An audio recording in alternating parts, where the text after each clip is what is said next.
الحمد لله نحمده ونستعينه ونستغفره ونؤمن به ونتوكل عليه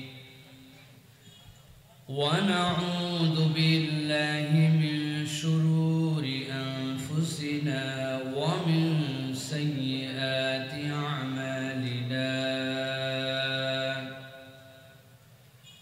من يهد الله فلا مضل له ومن يضلله فلا هادي له وأشهد أن لا إله إلا الله وحده لا شريك له وأشهد أن سيدنا وحبيبنا وطبيب قلوبنا محمد الذي أرسله بالحق بشيرا ونذيرا وداعيا إلى الله بإذنه وسراجا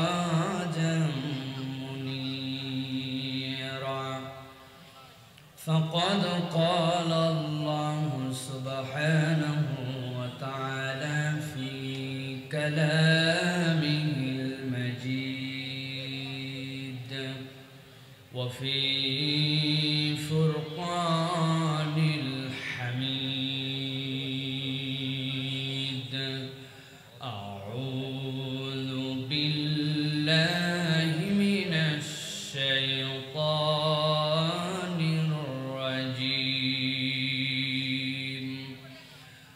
بسم الله الرحمن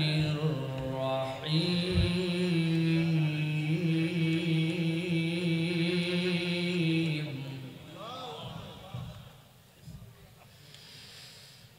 ومن أراد الآخرة وسعى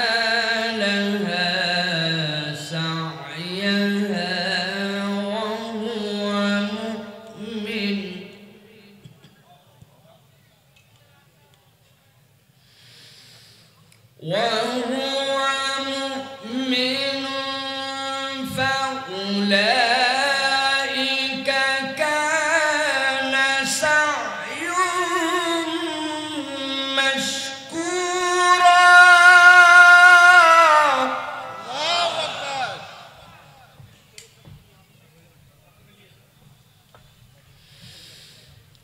كلا نمد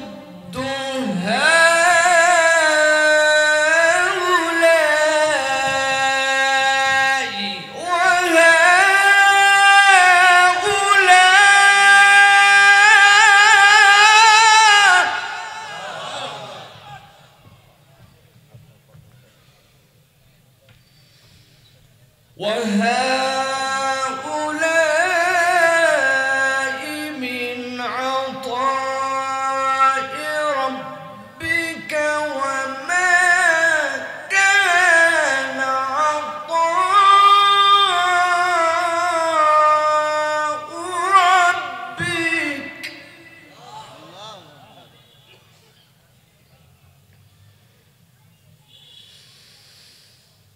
وهو مؤمن فأولئك كان سعيهم مشكورا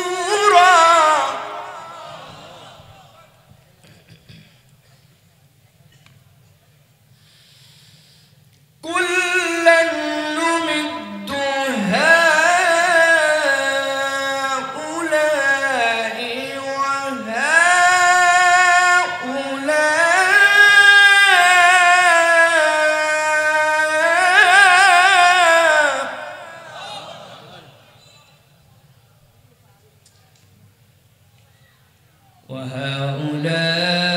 وهؤلاء من عطاء ربك وما كان عطاء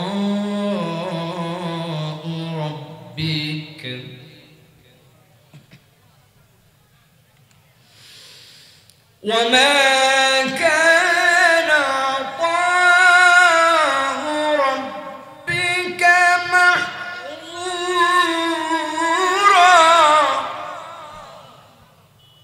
وما كان عطاء ربك محظورا وقال الله سبحانه وتعالى آمرا ومخبرا للمؤمنين والمؤمنات إلى يوم القيامة إن الله وملائكته يصلون على النبي يا أيها الذين آمنوا صلوا عليه وسلموا تسليما اللهم صل على محمد وعلى آل محمد كما صليت على إبراهيم وعلى آل إبراهيم إنك حميد مجيد اللهم بارك على محمد وعلى آل محمد كما باركت على إبراهيم وعلى آل إبراهيم إنك حميد مجيد আলহামদুলিল্লাহ দয়াময় মেহেরবানের প্রশংসায়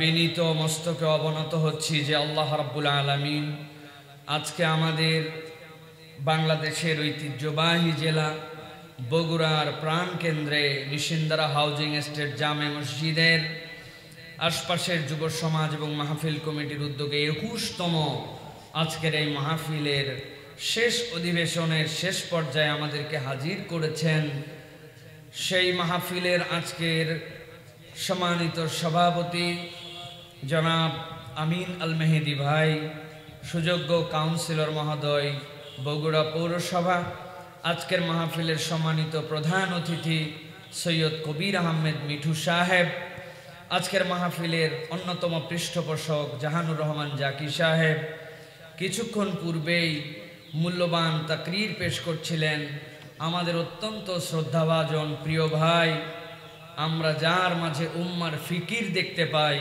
হযরতুল আল্লামা মুফতি মনোয়ার হোসেন দামাত বারাকাতুহুল আলিয়া কথা বলেছেন আমাদের প্রিয় ভাই রুহুল আমিন সাহেব। বিশেষ অতিথিবৃন্দ উপস্থিত আছেন মঞ্চে আরও এলাকার গণ্যমান্য ব্যক্তিবর্গ, সম্মানিত উলামায়ে কেরাম, ফুদালায়ে এজাম, আইম্মায়ে কেরাম, আমার সামনে উপবিষ্ট দিন দরদি আমার প্রিয় মুরব্বিয়ানে কেরাম, আমার প্রিয় তরুণ এবং যুবকেরা, স্নেহের ছোটরা, আলাদা প্যান্ডেল থেকে ছেলেদের দ্বিগুণ উৎসাহ নিয়ে উদ্দীপনা নিয়ে হাজির হয়েছেন আমাদের প্রিয় মা এবং বোনেরা, সকলকে একবার সালাম দিয়েছি, আরও একবার আপনাদের কাছে দোয়া পাওয়া এবং করার আশায় সালাম নিবেদন করি। আসসালামু আলাইকুম ওয়া রাহমাতুল্লাহ। আপনারা কেমন আছেন ভাই? ভালো আছেন আপনারা? প্রিয় ভাইয়েরা, রাত গভীর হয়ে গেছে। শহরের মাহফিলে 10:15 অনেক রাত, কেননা এইগুলা মাহফিল সচরাচর 10:30 11টায় শেষ হলে আমাদের জন্য ভালো। দ্বিতীয়ত আমরা চমৎকার একটি উন্মুক্ত আসমানি প্যান্ডেলের নিচে বসে আছি, কিন্তু যখন শিশির পড়ে তখন আসমানি প্যান্ডেলের নিচে বেশিক্ষণ বসে থাকা আমাদের জন্য কষ্ট, ঠিক না ভাই? তারপরেও একটু যদি বিবেচনা করেন তাহলে আপনারা নিজেদের জীবনে আনন্দ উপভোগ করতে পারবেন যে আল্লাহ রাব্বুল আলামিনের কুরআনুল কারীমের আয়োজন ছাড়া কোনো আয়োজনে এইভাবে মানুষকে উন্মুক্তভাবে নিচে যেমন তেমন বিছানা, উপরে কিচ্ছুই নাই, এইরকম করে বসানো যায় না, ঠিক না ভাই? যায় ভাই? রাজনৈতিক সমাবেশ যারা করেন, রাজনৈতিক লিডাররা জানেন কি পরিমাণ তাদের কষ্ট হয়। লোক হাজির করার জন্য গেঞ্জি দেওয়া লাগে, মহিলাদেরকে শাড়ি দেওয়া লাগে, মাথার ক্যাপ দেওয়া লাগে, গাড়ি ভাড়া দেওয়া লাগে, পকেট মানি দেওয়া লাগে, এরপরে বিরিয়ানির প্যাকেট দেওয়া লাগে, তারপরেও কর্মী থাকে না, ঠিক না ভাই? এটা আপনি ঠিক বললেও ঠিক, না বললেও ঠিক, যিনি লিডার তার কাছে যায় খবর নিয়ে দেখেন। কিন্তু একমাত্র ব্যতিক্রম মাহফিল কোরআনের মাহফিল, যেই মাহফিলে মানুষ উল্টা পকেট থেকে টাকা বের করে দেয়। আপনাকে যদি কোনো বাড়িতে দাওয়াত দেওয়ার পরে যেই পলিথিনটা নিচে বিছায় দিছে আপনার যদি সে চেয়ারম্যান হোক আর এমপি হোক আর যেই হোক, তার বাড়িতে দাওয়াত দেওয়ার পরে বলছে যে ভাই আমার খলার মধ্যে তোমাকে ওই যে সারের পলিথিন দিচ্ছি, তুমি এর মধ্যে বসো, খাওয়াবো তোমাকে। উনার আছে সোফা, চেয়ার, বেঞ্চি, খাট, কিছু না কিছু, তারপরেও না বসায় মাটিতে বসালে আপনি বলবেন আজকের থেকে তুমি সহ তোমার বংশকে আমি কেবল তালাক দিলাম না, আমার 3 প্রজন্মকে বলে যাব এরকম ব্যাককল বেয়াদবের বাড়িতে জানি কেউ না আসে। ঠিক কিনা ভাই? যারা ঠিক বললেন জোরে তারাই হিসাব করেন নাই, নতুন জামা কাপড় সাদা পরে ওই ময়লার উপরে এসে বসে পড়ছেন। আল্লাহ না করুক কুকুরের উপর ঘুরে যেতে পারে বিকালবেলা, ঠিক না? কিন্তু হিসাব করে নাই। কারণ কি? কোরআনের আহ্বানে আসছি, কোথায় বসছি বিবেচনা করে নাই। এটাই মুআজিজা জীবন্ত কোরআনের। কোরআন ছাড়া আপনাকে কেউ এভাবে বসাতে পারবে না, ঠিক কি না? যেই কোরআন আপনাকে সাময়িক সময়ের জন্য এরকম ঠান্ডাভাবে বসায় দিতে পারে, এটাই পৃথিবীর ইতিহাস প্রমাণ করে। এই কোরআন যদি উপর থেকে নিচ পর্যন্ত কায়েম হয়, এই কোরআনের বিধান যদি প্রতিষ্ঠিত হয়, পুরা দুনিয়া ঠান্ডা হবে, ঠিক কি না? কোরআন ছাড়া কিছু দিয়ে ঠান্ডা করতে পারবেন না। এটা আল্লাহ রসুল সাল্লাল্লাহু আলাইহি ওয়াসাল্লামকে আল্লাহ সবচেয়ে ডিফিকাল্ট পিরিয়ডে নিয়ে আসছিলেন, আইয়ামে জাহেলিয়াতে নিয়ে আসছিলেন। নিয়ে আসার পরে রাসূলুল্লাহ সাল্লাল্লাহু আলাইহি ওয়াসাল্লাম ইমপ্লিমেন্টেশন দেখাই দিয়ে গেছেন। ইসলাম এরকম কোনো ধর্ম নয় থিওরিটিক্যাল ধর্ম যে আপনার কাছে কেবল থিওরি দেওয়া হয়েছে, না। ইসলাম প্র্যাকটিক্যালি প্রুফ করেছে। পৃথিবীর সবচেয়ে বড় বজ্জাতদেরকে সজ্জাত বানিয়েছে, পৃথিবীর সবচেয়ে বড় দুর্নীতিবাজদেরকে আদর্শ বানিয়েছে, পৃথিবীর সবচেয়ে বড় জাহেলদেরকে এমন আলো দিয়েছে যারা দুনিয়ায় থাকতে জান্নাতের সার্টিফিকেট নিয়েছে। সুবহানাল্লাহ।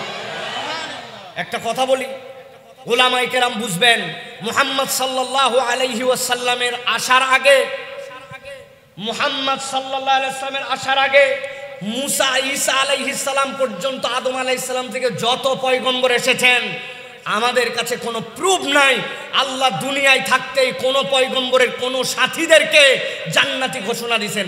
হাওয়ারিয়ুন, আল্লাহ বর্ণনা করেছেন তারা নেককার ছিল, নবীকে সহযোগিতা করেছে। আশা করতে পারি তারা জান্নাতে যাবে, কিন্তু জান্নাতের সার্টিফিকেট দেওয়া হয় নাই। আর মুহাম্মদ মুস্তাফা সাল্লাল্লাহু আলাইহি ওয়াসাল্লাম এক বৈঠকে বসে 10 জনের কথা বলছেন। এই 10 জনই কেবল জান্নাতি নয়, ওই 10 জনের তালিকার মধ্যে আয়েশা সিদ্দিকার নাম নাই, ওই 10 জনের তালিকার মধ্যে হযরতে হাসান হুসাইনের নাম নাই, ওই জান্নাতের তালিকার মধ্যে ওই ব্যক্তিটা, যেই ব্যক্তিটা মজলিসে আসার আগে নবীজি বলছিলেন ও জান্নাতি, রাত্রিবেলা তার আমল ছিল অপরকে কেবল ক্ষমা করত, তার নাম নাই। এইরকম আরো শত সহস্র সাহাবী যাদেরকে আল্লাহ সার্টিফিকেট দিয়েছেন রাদিয়াল্লাহু আনহু ওয়া রাদু আন। এরা সেই জাতি যেই জাতির উম্মতকে আল্লাহ দুনিয়ায় থাকা অবস্থায় জান্নাতের সার্টিফিকেট দিয়েছেন। এটা অন্য কোনো কারণে নয়, কোরআনের কারণে, ঠিক কি না? এগুলা বলার উদ্দেশ্য কি? যেই জাতিকে আল্লাহ কোরআনের সবক দিয়ে কোরআনওয়ালা বানালেন, আজকে সেই জাতি কোরআন থেকে দূরে থাকার কারণে আজকে মায়ের খায়, নিজেদের অবস্থান দুনিয়ায় নাই।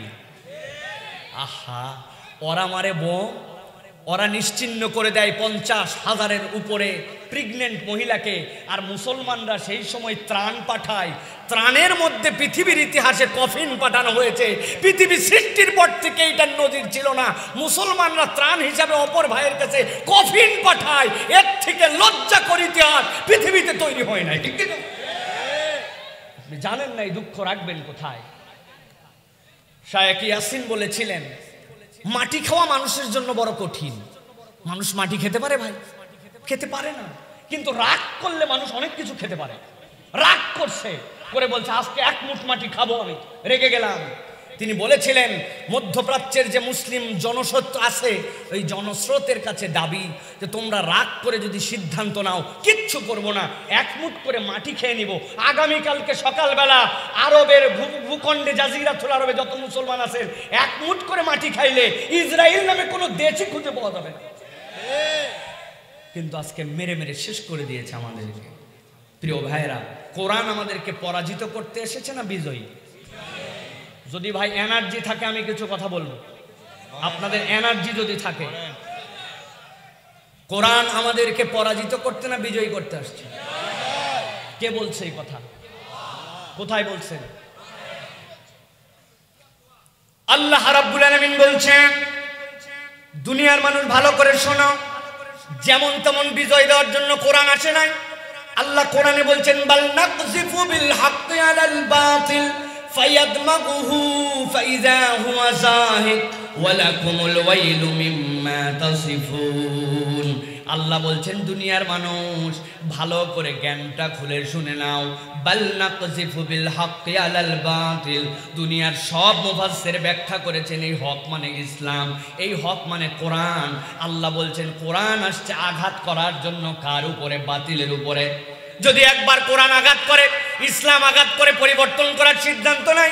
বাল নাকযিফু বিল হাক্কি আলাল বাতিল ফায়াদমাগু ফাইযা হুয়া যাহিক ওয়া লাকুমুল ওয়াইলু মিম্মা তাসিফুন।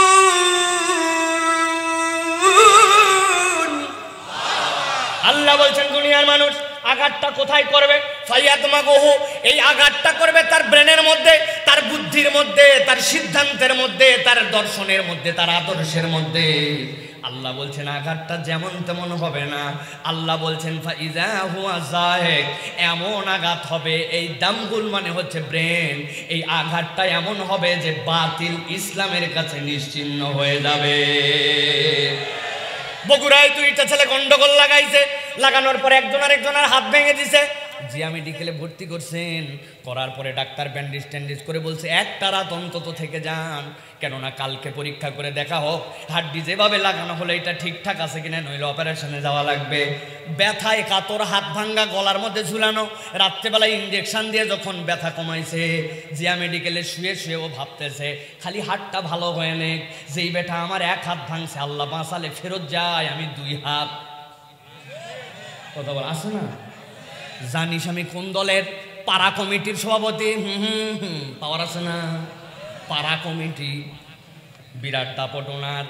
আর যদি একবার পা ভাঙ্গে বলছে বগুড়া ফেল, এখন চলে যান ঢাকায় পঙ্গু হাসপাতালে। 10 ইঞ্চি 5 ইঞ্চি করে দুইটা ইট পায়ের মধ্যে ঝুলায় টানা দিছে। দেওয়ার পরে বলছে 1 মাস নড়াচড়া বন্ধ, 1 মাস নড়াচড়া বন্ধ, পা টানা দেওয়া। এত মোটা করে ব্যান্ডেজ করে দিছে। রাত্রেবেলা যখন ব্যথা একটু কমছে, শুয়ে শুয়ে ভাবছে আল্লাহ যদি একবার বগুড়ায় আমাকে ফেরত নিয়ে যায়, যেই বেটা আমার বাম পা ভাঙছে, ওর পা, ওর বাপের পা, ওর বেটার পা, 3 জোড়া পা না ভাঙলে আমি বগুড়া লয়। আছে না? কিন্তু আল্লাহ রাব্বুল আলামিন বলছেন দুনিয়ার মানুষ ভালো করে খেয়াল করো, ফায়াদমাগুহু ফাইযা হুয়া যাহিক। কিন্তু কোনো ব্যক্তির যদি ব্রেনের মধ্যে আঘাত করা হয়, ছোট্ট একটা কিছু দিয়ে ব্রেনে মার দিছে, কোমায় চলে গেছে, ওরা হুঁশ নাই।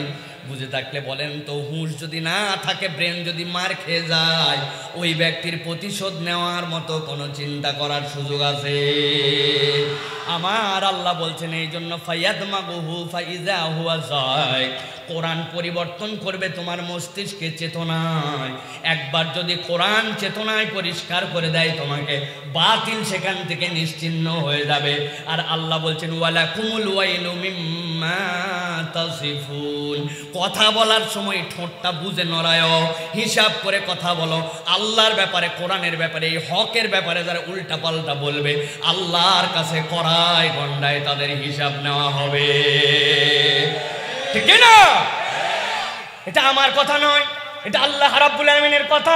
এই জন্য আল্লাহ রাব্বুল আলামিন বলছেন যারা কোরআন শুনতে আসবে, কোরআনের কাছে আসবে, সিদ্ধান্ত নেবে এই কোরআন থেকে আমার জীবন পরিবর্তন করাবো।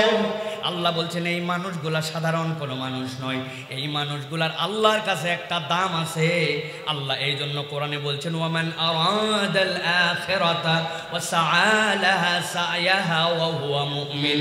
কেউ যদি ঈমানদার হয় আর কেউ যদি প্রচেষ্টা করে পরকালমুখী জীবন গঠন করব, আল্লাহমুখী জীবন গঠন করব, মুখের কথা নয়। ওয়া সাআলাহা সায়াহা, আল্লাহ রাব্বুল আলামিন বলছেন কেবল মুখে বলেই শেষ করে না, প্রচেষ্টা করে, উদ্যোগ নেয়, এইটার পক্ষে চলে, শপথ নেয়। আল্লাহ বলছেন এ যদি মুমিন হয়, আমি আল্লাহ নিজে স্বাক্ষর দিলাম ফাউলাইকা কানা সায়ুহুম মাশকুরা। আমি আল্লাহ বললাম তার এই প্রচেষ্টাটা আল্লাহর কাছে বড় প্রশংসনীয়, আল্লাহ এটার রিওয়ার্ড তার বান্দাকে দান করবে। সুবহানাল্লাহ। ওয়া সাআলাহা সায়াহা, আল্লাহ রাব্বুল আলামিন বলছেন প্রচেষ্টা করে, উদ্যোগ নেয়, কোনো উদ্যোগ নাই। আপনাদের কি মনে হয় এই মাঠটা যতটুকু, আশপাশের যতগুলা পুরুষ মানুষ আছে, এই জায়গার জন্য এটা সাফিসিয়েন্ট? হ্যাঁ, সবাই যদি আসে এইটুকু সাফিসিয়েন্ট? কিন্তু উনারা চিন্তা করছে দূর, কত ওয়াজ শুনলাম, ইউটিউবে শুনলাম, কত বক্তা শুনলাম, রাখ, যাদের কাম কাজ নাই ওরা মাঠের যায় বসে আছে, আমাদের কাজ আছে। বিশ্বকাপের একটা গুরুত্বপূর্ণ খেলা দেখতেছি আমরা। 10 হবে না 9 হবে, এই 2 দলের মধ্যে কে হবে জাতা কথা নাকি, পিছন দিক দিয়ে ফার্স্ট করা হবে সেই দলের খেলা দেখতে আছে না প্রিয় ভাইয়েরা। এত গুরুত্বপূর্ণ কাজ আমরা করছি প্রিয় ভাইয়েরা। আল্লাহ বলছেন না তোমাদের একটা অবস্থা পরিবর্তন হওয়া দরকার। আমি মাঝে মাঝে বলি আমরা ছোটবেলায় অনেক খেলাধুলা করছি, বিশেষ করে আমি একজন স্পোর্টিং ম্যান। আমি ইউনিভার্সিটি পর্যন্ত খেলছি, আমার হলের ক্যাপ্টেন ছিলাম পর্যন্ত, রিটায়ার্ড করছি আনুষ্ঠানিকভাবে। কম খেলা আমরা খেলি নাই, কিন্তু পড়ালেখার হিস্ট্রিটাও আল্লাহ রাব্বুল আলামিন আমাদের জানের সাথে যুক্ত করেছিলেন। সেই হিসাবে বলতাম আমরা পড়ালেখার ফাঁকে ফাঁকে খেলছি। আর এখন আর এই বদভ্যাসটা নাই, এখন বাচ্চা কাচ্চারা খেলাধুলার ফাঁকে ফাঁকে পড়ে, ঠিক না ভাই? আবার নতুন যে শিক্ষা ব্যবস্থা আসছে এখানে পড়ালেখার নামই নেই, এটা খেলায়ের নাম। রান্না করবে কেমনে, ঘর ঝাড় দিবে কেমনে, তরকারি কাটবে কেমনে, বেগুন বানাবে কেমনে, আয় রে, ঠিক না ভাই? এইটা বললে আমরা খুশি হই, কিন্তু এইটা খুশি করে নিলাম এই জন্য পরের কথাটা বড় সাংঘাতিক। সালফে সালেহিনরা, সাহাবায়ে কেরামরা, আমাদের আকাবিররা, তারা পরকালমুখী জিন্দেগির ফাঁকে দুনিয়া করতেন, আর আমরা উসুল পরিবর্তন করে এখন দুনিয়ার ফাঁকে ফাঁকে পরকাল করি। এখন ঠিকটা জোরে হওয়া উচিত। হুজুর ঝামেলা কিন্তু রাত্রেরটা মিটাই ফেলছি। আমি বললাম কি ঝামেলা ছিল? এশার নামাজ পড়ে ফেলছি। এশার নামাজ যার কাছে ঝামেলা, তার মানে দুনিয়ার ফাঁকে সে একটা কাম করছে। এই কথা কারা বলে ভাই? আমি বলি। আপনি আন্দাজে অন্য লোকের উপর দোষটা পায়েন না, আমি বলি, আমরা বলি প্রিয় ভাইরা। কিন্তু আল্লাহ বলছেন ওমান আরাদাল আখিরা ওয়া সাআলাহা সায়াহা, পরকালমুখী জীবন যদি হয়, প্রচেষ্টা হয় ঈমানদার অবস্থায়, আল্লাহ বলছেন এটা আল্লাহর কাছে উত্তম প্রচেষ্টা। আল্লাহ রাব্বুল আলামিন এর পরে বলছেন কুল্লান নুমিদ্দু হাউলাই ওয়া হাউলা, আল্লাহ বলছেন আল্লাহ প্রতিদান তো এদেরকেও দেন ওদেরকেও দেন। প্রতিদান দেওয়া তো কারোর জন্য বন্ধ করেন না, কিন্তু আল্লাহ রাব্বুল আলামিন বলছেন জেনে রাখো ওয়ামান আতওয়ামা কানা আতাউ রাব্বিকা মাহজুরা, কিন্তু এই প্রতিদান সকলের জন্য সমান নয়। আল্লাহ বলছেন আল্লাহর একটা প্রতিদানের ধারা আছে, যেইটা বারিত ধারা, যেইটা কখনো বন্ধ হয় না। আল্লাহ বুঝাতে চান এর দ্বারা ঈমানদারদেরকে আল্লাহ যে প্রতিদান দেন এইটা কেবল দুনিয়ায় দিয়ে শেষ হবে না, আল্লাহর এই দেওয়া জান্নাতে ঢুকানোর পরে আল্লাহর দিদার দেওয়ার আগ পর্যন্ত শেষ হবে না। সুবহানাল্লাহ। আমার কথা নয়, নবী আকরাম সাল্লাল্লাহু আলাইহি ওয়াসাল্লামের কথা। আল্লাহ রাব্বুল আলামিন জান্নাতে প্রবেশ করবেন, করার পরে জান্নাতীদেরকে জিজ্ঞাসা করবেন ইয়া হালাল জান্নাহ, জান্নাতীরা বলবে লাব্বাইক ওয়া সাদাইক ওয়াল খায়রু বিয়াদাইক, আয় আল্লাহ আমরা হাজির আছি। আল্লাহ রাব্বুল আলামিন জান্নাতীদেরকে জিজ্ঞাসা করবেন হাল রাদিতুম, তোমরা কি খুশি আছো নাকি? জান্নাতীরা ঘাবড়ায় উত্তর দিব আমা লাকা লা নারদা ইয়া রাব্বানা ওয়া কদ আতাইতানা মা লাম তুতি আহাদান ক্বাবলানা, খুশি না হয়ে পারি নাকি রব? আমাদেরকে যা দেছো আমাদের আগে কাউরে কোন কিছু দেওয়া হয়েছে নাকি আমাদের জানা নাই। রব্বুল আমিন বলবেন হাল আযীদুকুম, আমি কি একটু বাড়িয়ে দিব নাকি তোমাদের? বান্দা চুপ করে যাবে, এর থেকে আবার বেশি কি হতে পারে? আল্লাহ রাব্বুল আমিনের নবী বলছেন আল্লাহর সাথে সাথে তাদের জন্য ঘোষণা দিবেন উহিল্লু আলাইকুম রিদওয়ানি, আমি আজকে আমার পক্ষ থেকে তোমাদের প্রতি চির সন্তুষ্ট হয়ে গেলাম, আর কোনোদিন তোমাদের উপরে রাগ করব না। এই কথা বলার পরে জান্নাতীরা আল্লাহ রাব্বুল আমিনের দিদার পেয়ে যাবে, এর থেকে বড় নিয়ামত বান্দার জীবনে আর কিছু হবে না। আল্লাহ এটাই কোরআনুল কারীমের মধ্যে বলেছেন, এই জন্য ওয়ামা কানা আতাউ রাব্বিকা ওয়ামা কানা আতাউ রাব্বিকা মাহজুরা, তোমার রবের দেওয়া বাড়ি তো দিতেই থাকবেন দিতেই থাকবেন, কিন্তু আল্লাহ কিন্তু লাগাই দিয়েছেন যারে তারে দিবেন না। আপনার সম্পর্কটার রাস্তাটা সঠিক ট্র্যাকে থাকা লাগবে। আপনার রাস্তা যদি সঠিক ট্র্যাকে হয় আল্লাহর সাহায্য আপনি অনবরত পেয়ে যাবেন। সুবহানাল্লাহ।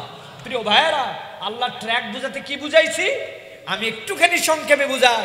এখান থেকে আপনি রওনা হয়েছেন ঢাকার উদ্দেশ্যে, খেয়াল করেন আমার দিকে তাকান, রওনা হয়েছেন ঢাকায়, রাস্তা ড্রাইভার চেনে, কিন্তু তারপরেও ড্রাইভারের জন্য কতগুলো ইন্ডিকেশন দেওয়া থাকে। কিছু দূর যাওয়ার পরে এরকম একটা সাইনবোর্ড, মধ্যে কালো চিহ্ন দেওয়া আছে, মানে সামনে স্পিড ব্রেকার। সুতরাং যেতে চাইলে সামনে জোরে গেলে স্পিড ব্রেকারে ধাক্কা মারলে আপনার রাস্তা থেকে গাড়ি নেমে যাবে, ড্রাইভার সাবধান।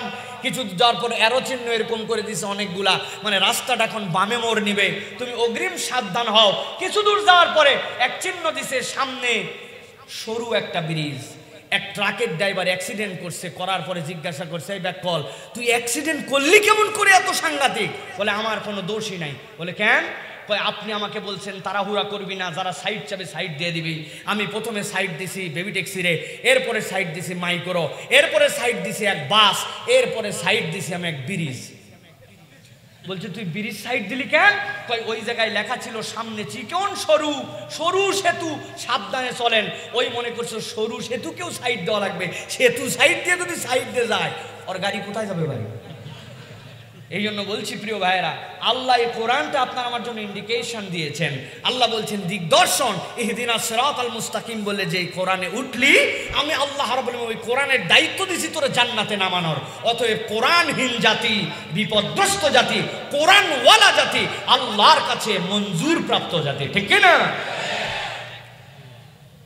আর একটা কথা বলবো, না বললে মূল কথাটা আপনাদের হৃদয়ের মধ্যে থাকবে না। প্রিয় ভাইয়েরা, একটু বিবেচনা করেন তো, পৃথিবীতে লূত আলাইহিস সালামের জাত আসছিল, নবীর সাথে বেয়াদবি করছে এবং লাওয়াতাত করছে। আল্লাহ লূত আলাইহিস সালামের জাতিকে শেষ করে দিয়েছেন। এই পৃথিবীতে সালেহ আলাইহিস সালামের কওম, উট আসলো, সেই উট দুধ খাওয়ায়, একটা উট 100 উটের সমান দুধ দেয়, পাহাড় ফেটে বেরিয়ে আসলো, বেয়াদবি করছে, আল্লাহ শেষ করে দিয়েছেন। পৃথিবীতে আল্লাহ রাব্বুল আলামিন নূহ আলাইহিস সালামের কওমকে শেষ করে দিয়েছেন, ইল্লা মাশাআল্লাহ কতজনকে বাঁচিয়ে রেখেছিলেন। পৃথিবীতে আল্লাহ রাব্বুল আলামিন এরকম যত কওম বেয়াদবি করেছে সব শেষ, কিন্তু একমাত্র ইহুদি জাতি, যাদের থেকে বড় বেয়াদব পৃথিবীতে কোনো জাতিই নাই। নবীরে বলছে তুমি আর তোমার আল্লাহ যায় কাম মারো, আমাদের হাতে সময় নাই। সামি'না ওয়া আতানা, আমাদের আর সামি'না ওয়া আসাইনা তাদের গুনাগুন ছিল। নবী হত্যা করা তাদের কাছে একটা ডাল ভাতের মতো বিষয় ছিল। এত বেয়াদবি করার পরেও আল্লাহ এদেরকে ধ্বংস করেন নাই কেন? মুফাসসিরিনে কেরাম যারা বলেন তাদের মতামত দুইটা। একটা, এত বেয়াদব আল্লাহ এদেরকে শেষ পর্যন্ত জিল্লতির সর্বশেষটা দেখাবেন। জিল্লতি কাকে বলে? জীবনে 80 বছরের উপরে তারা কোনো জায়গায় স্থায়ী হতে পারে না, আর মাত্র 4 বছর আছে, ওই জায়গায় আর 4 বছর বাকি আছে। এত জিল্লতি, সারা দুনিয়া ঘুরে বেড়াইছে। সর্বশেষ এমন দিন আসবে যখন গাছের পেছনে যে দাঁড়িয়ে যাবে আর গাছ বলবে আমার পিছে ইহুদি আছে, এরা হত্যা করো। এইভাবে পৃথিবীর থেকে তাদেরকে লাঞ্ছিত করে নিশ্চিহ্ন করা হবে। সেদিন আসবে, এই ঠিক বলতে মজা, কিন্তু আরেকটা ইহুদি জাতিকে বাঁচিয়ে রাখার কারণ বলেছেন অনেকে।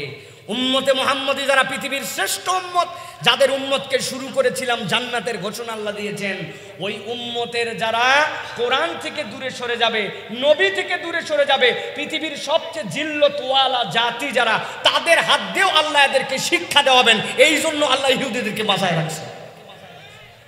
ভালো করে হিসাব করে নেন, সব ঠিক তাদের জন্য ঠিক নয়, কিছু ঠিক আমাদের জন্যও ঠিক।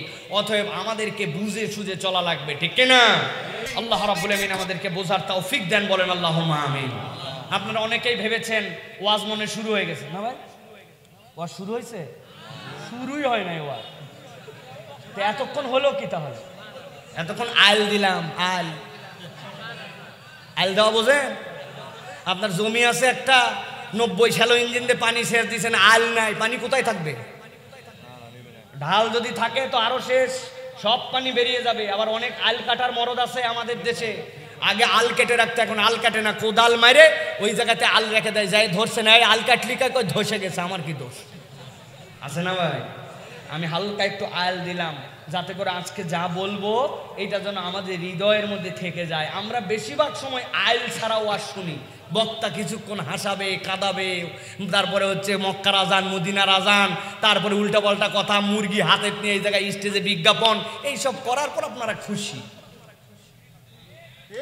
আজকে এরকম কিছু শুনতে পাবেন না প্রিয় ভাই, কারণ আমি এগুলো জানি না প্রিয় ভাইয়েরা।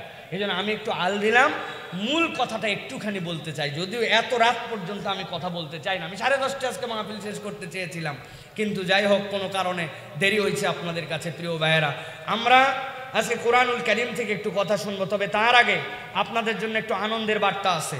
সেটি হচ্ছে আজকের মাহফিলের শ্রোতা তারা যাদের বয়স 40-এর নিচে, আর যারা 40-এর উপরে তাদের জন্য গণছুটি ঘোষণা করা হলো।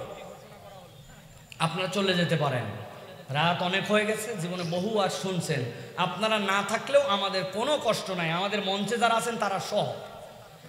কিন্তু যাদের বয়স 40-এর নিচে, আপনি মনে করছেন দাঁড়ায় আছে এই জায়গায়, ফুস করে বাইরে দিক দিয়ে চলে যাব, এত সোজা নয়। আমি যতক্ষণ থাকবো ওয়াজ ভালো লাগলেও থাকা লাগবে, না লাগলেও থাকা লাগবে। রাজি আছেন তো? একজন যাবেন, দোয়া ঈসা করা করব, বুঝবেন ঠান্ডা কি দোয়া করব? আল্লাহ এদেরকে হেদায়েত দিয়ে দাও।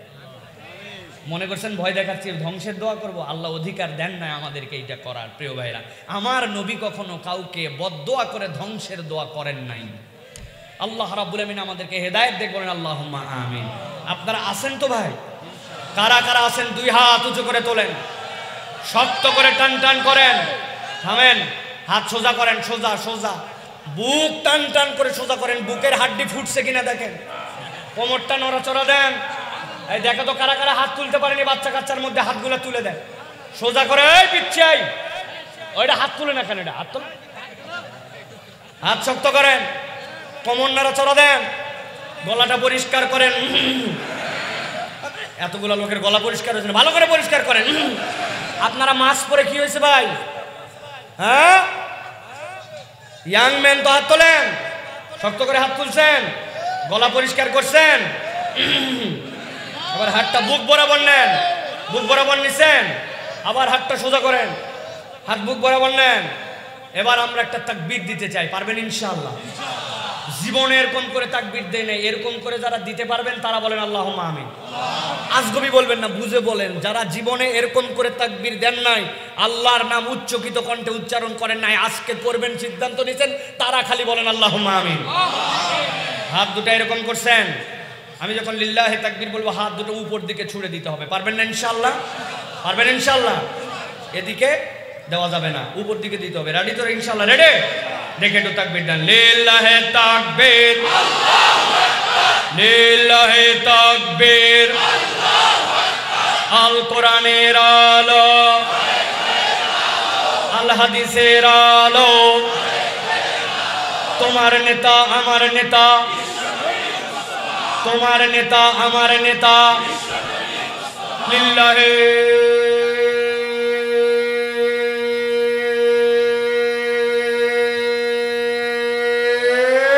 তাকবীর। আলহামদুলিল্লাহ বলেন। শয়তান আছে আর উপর শহর পার, ঠিক কিনা ভাই? আল্লাহ কবুল করুক। প্রিয় ভাইয়েরা, ছোট্ট একটা কাজ বাকি আছে, করে ফেলবো? করে ফেলবো ভাই? মাহফিল কর্তৃপক্ষ আমাকে বলছেন ওনারা কিছু ব্যাগ রেখেছেন, এই ব্যাগগুলি নিয়ে কিছু ছেলে পেলে আপনাদের কাছে যাবে, উন্মুক্ত কিছু সহযোগিতা। আলহামদুলিল্লাহ, আমরা যারা যেখানে দাঁড়িয়ে আছি, বসে আছি, যে অবস্থায় আছি, আমরা সকলে বলি আল্লাহুম্মা আমিন। ইউটিউবার ভাইয়েরা, তোমাদের তো ভিউ হবে, ব্যবসা হবে, কিন্তু তোমাদেরকেও আমাদেরকেও এক জান্নাতে যাওয়ার প্রচেষ্টা করতে হবে। সুতরাং আমিন যদি তোমরাও না বলো ভাই, খালি যদি ধান্দা করো যে ওয়াজ রেকর্ড করব, বেশিরভাগ ইউটিউবারদের জন্য আমি নসিহত করি, দাঁড়ায়া মুইতে মাগরিব এশার নামাজ না পড়ে কোরআনের তাফসির নিয়ে কম্পিউটারে নামায় আপলোড করে ফজরের নামাজ না পড়ে ঘুমায় যায়। আছে না ভাই? আছে। এরকম করলে হবে না তো। নিজের পরিবর্তনের জন্য চিন্তা করতে হবে। সবচেয়ে আগে আমার জন্য নসিহত, আমার ভিতরটা আপনারা জেনে ফেললে আর স্টেজে উঠতে দিতেন না। আল্লাহ রাব্বুল আমিন আমাকেও ইসলাহ করার তৌফিক দেন, আপনাদের আমাদের সকলকে পরিবর্তন হওয়ার তৌফিক দেন। বলেন আল্লাহুম্মা আমিন। সবাই বলেন আল্লাহুম্মা আমিন। প্রিয় ভাইয়েরা, চারটা আয়াত, চারটা চিত্র, এবং এই চারটা মিলে আল্লাহ রাব্বুল আমিন একটা বার্তা। আমরা দেখি তো সকলে মিলে সমস্যারে বিতাড়িত শয়তান থেকে আশ্রয় প্রার্থনা করে সকলে আমরা আলোচনার মধ্যে প্রবেশ করি। সকলে একসাথে পড়েন আউযু বিল্লাহি মিনাশ শাইতানির রাজীম, বিসমিল্লাহির রাহমানির রাহিম। ইয়াউমা তারাল মুমিনিনা ওয়াল মুমিনাতি ইয়াসআ নূরুহুম বাইনা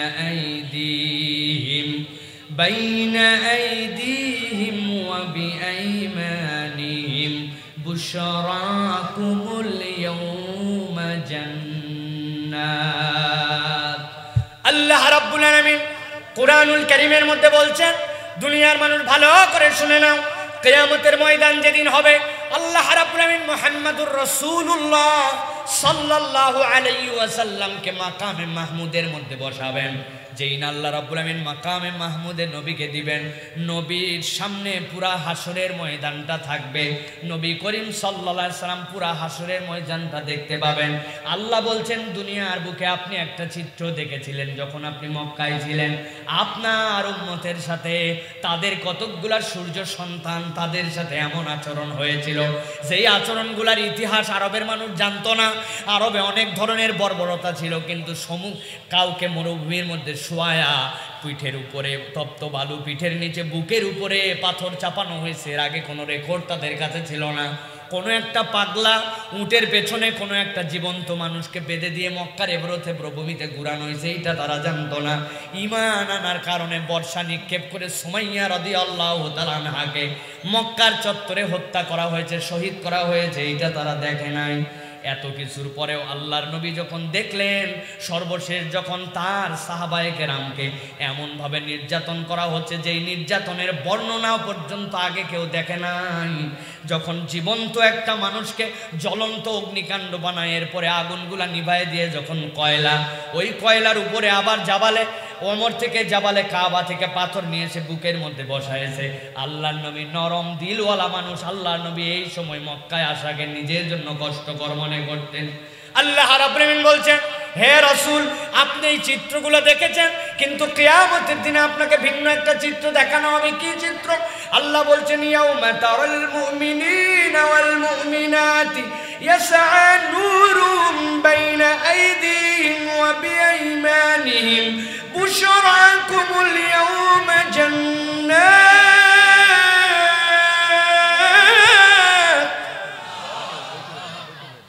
এত তো আপনাদেরকে কিচ্ছু করতে বলি নাই ভাই, আমার যা লাগবে আমি চেয়ে নিব।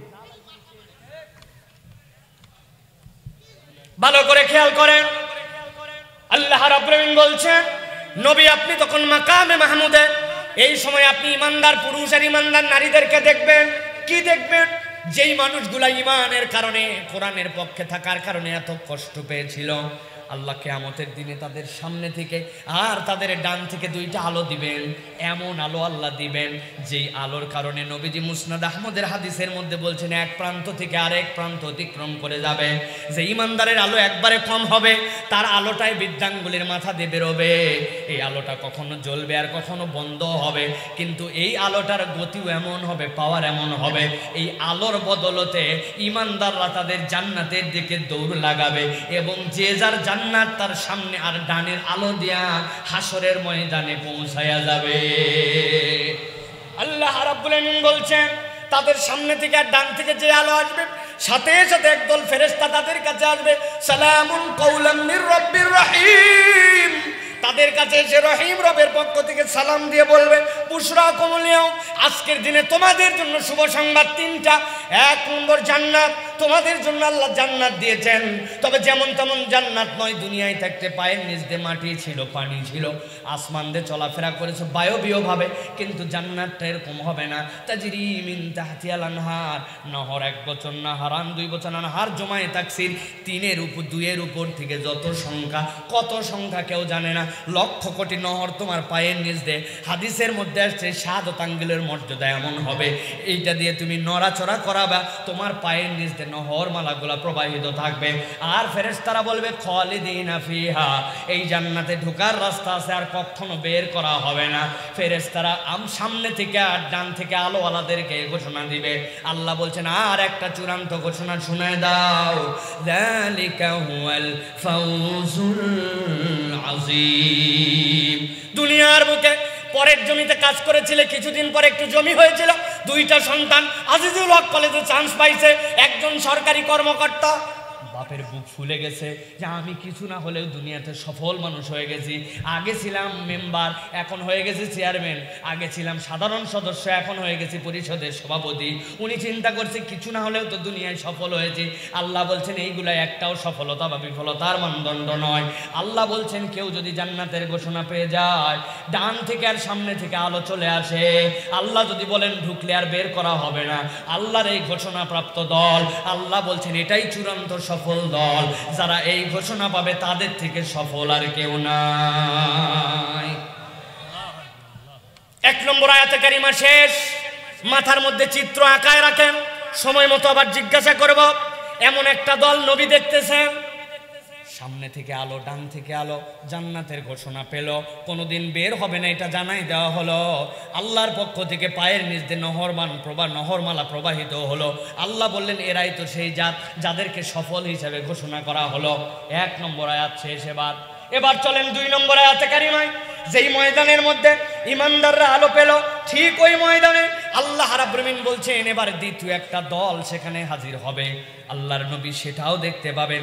আল্লাহ রাব্বুল আলামিন বলছেন ইয়াউমা ইয়াকুলুল মুনাফিকুনা ওয়াল মুনাফিকাতু লিল্লাযীনা আমানু যুরুনা নাকতাবিস মিন নূরিকুম। আল্লাহ রাব্বুল আলামিন বলছেন যেই ময়দানে ইমানদাররা আলো পেল, সেই একই ময়দানে ইমানদারদের ওই একই ময়দানে মুনাফিক পুরুষ আর মুনাফিক নারীর দল সেই ময়দানে এসে হাজির হয়ে যাবে দলে দলে। মুনাফিক পুরুষ আর মুনাফিক নারী কাকে বলে ভাই? মুনাফিক কাকে বলে জানেন? বগুড়ার ভাষায় সংজ্ঞা বলি, মুনাফিকের সহজ সরল সংজ্ঞা, ভিতরে ইসলাম পছন্দ করে না, আল্লাহ রসুল পছন্দ না, আল্লাহ রসুল পন্থী মানুষ পছন্দ না, আল্লাহর বিধান তার ভালো লাগে না, কিন্তু উপরে উপরে সমাজের সাথে তালমিল দিয়ে চলা লাগে। এই জন্য উপরে উপরে মুসলমান সাজে, আর ভিতরে ভিতরে আল্লাহ এবং তার রসুলের নবী বিদ্বেষ পোষণ করে। এরাই হচ্ছে প্রকৃত মুনাফিক। অনেক সময় উদাহরণ দেওয়ার জন্য আমি বুঝাই। এই মাহফিল আয়োজনের জন্য একজনের কাছে গেছেন, শহরের মধ্যে এই জায়গায় মাহফিল, বাবা ভালো উদ্যোগ তো, কবে রে? অমুক তারিখ, নে 500 টাকা, নে 500 টাকা আপনারে দিয়ে বিদায় করে দিছে। আপনি মনে করছেন এর থেকে বড় ক্ষয়ের খাতো আর কেউ নাই, কিন্তু আপনি যেই না বেরিয়ে আসছেন উনি হ্যালো লাগাইছে। শহরের মধ্যে এগুলা কোন দলের প্রোগ্রাম রে? কি শুরু করছে রে? কিসের কোরআনের তাফসিরে? এগুলা ঠিক কি আলোচনা হয় আমাদের জানা আছে? দেখ তো এটা বন্ধ করা যায় কিনা। এদিকে দেয় 500, ওদিকে দেয় বন্ধ করার পায়তারা আছে। আল্লাহ রাব্বুল আমিন বলছেন মুনাফিক। এইটা নবীদের সময় ছিল, আর এখন না থাকে পারে কেমন করে? আমার আল্লাহ রাব্বুল আমিন বলছেন, গভীর মনোযোগ দেন। 2 নম্বর আয়াতে কারিমায় নবী আপনি দেখতে পাবেন ইয়াউমা ইয়াকুলুল মুনাফিকুনা ওয়াল মুনাফিকাতু লিল্লাযীনা আমানু যুরুনা নাকতাবিস মিন নূরিকুম কিলা রজিউ ওয়ারাকুম ফালতামিসু নূরা।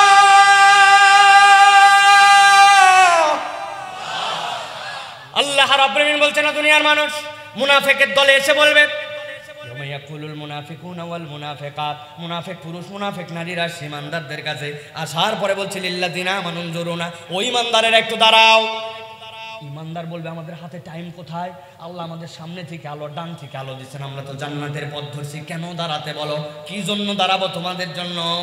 সাথে সাথে তারা বলবে নাকতাবিস মিন নূরিকুম, তোমাদের কাছে কত আলো রে ভাই, কত অভিনব আলো, কিন্তু আমাদের কাছে তো আলো নাই, তোমরা একটু দাঁড়াও মেহেরবানি করে, তোমাদের কাছ থেকে আমরা অল্প একটু আলো নিতে চাই। কতটুকু আলো? কথা বলেন কতটুকু?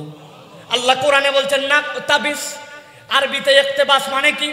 তাফসীর ইবনে আশুরের ভিতর আল্লামা ইবনে আশুর রাহমাতুল্লাহ আলাইহি ব্যাখ্যা করছেন, ইকতিবাস বলা হয় ওই আলোকে যেই আলো থেকে আলো নিলে আপনার আলো কমে না। উদাহরণ কি? উদাহরণ 2টা দেই, ভালো করে খেয়াল করেন। আপনার মা বোনেরা চুলা ধরায়, মাটিতে চুলা আগে ছিল এখন নাই, মাটির মধ্যে চুলা ফেলে দেখছেন, বর্ষার দিনে ভিজে গেছে চুলা, ধরানোর উপায় নাই, তখন কুপি বাতি, লম্পু বাতি আছে, কেরোসিনের কুপি। আপনাদের বগুড়ায় কি বলে ভাই? হ্যাঁ, সেরাক। কুপি বাতি, ল্যাম্পো ধরাইছে, ল্যাম্পো কি? সেরাক। সেরাক আমাদের ভাষাই না, আমাদের বগুড়ার ভাষা হচ্ছে ল্যাম্পো।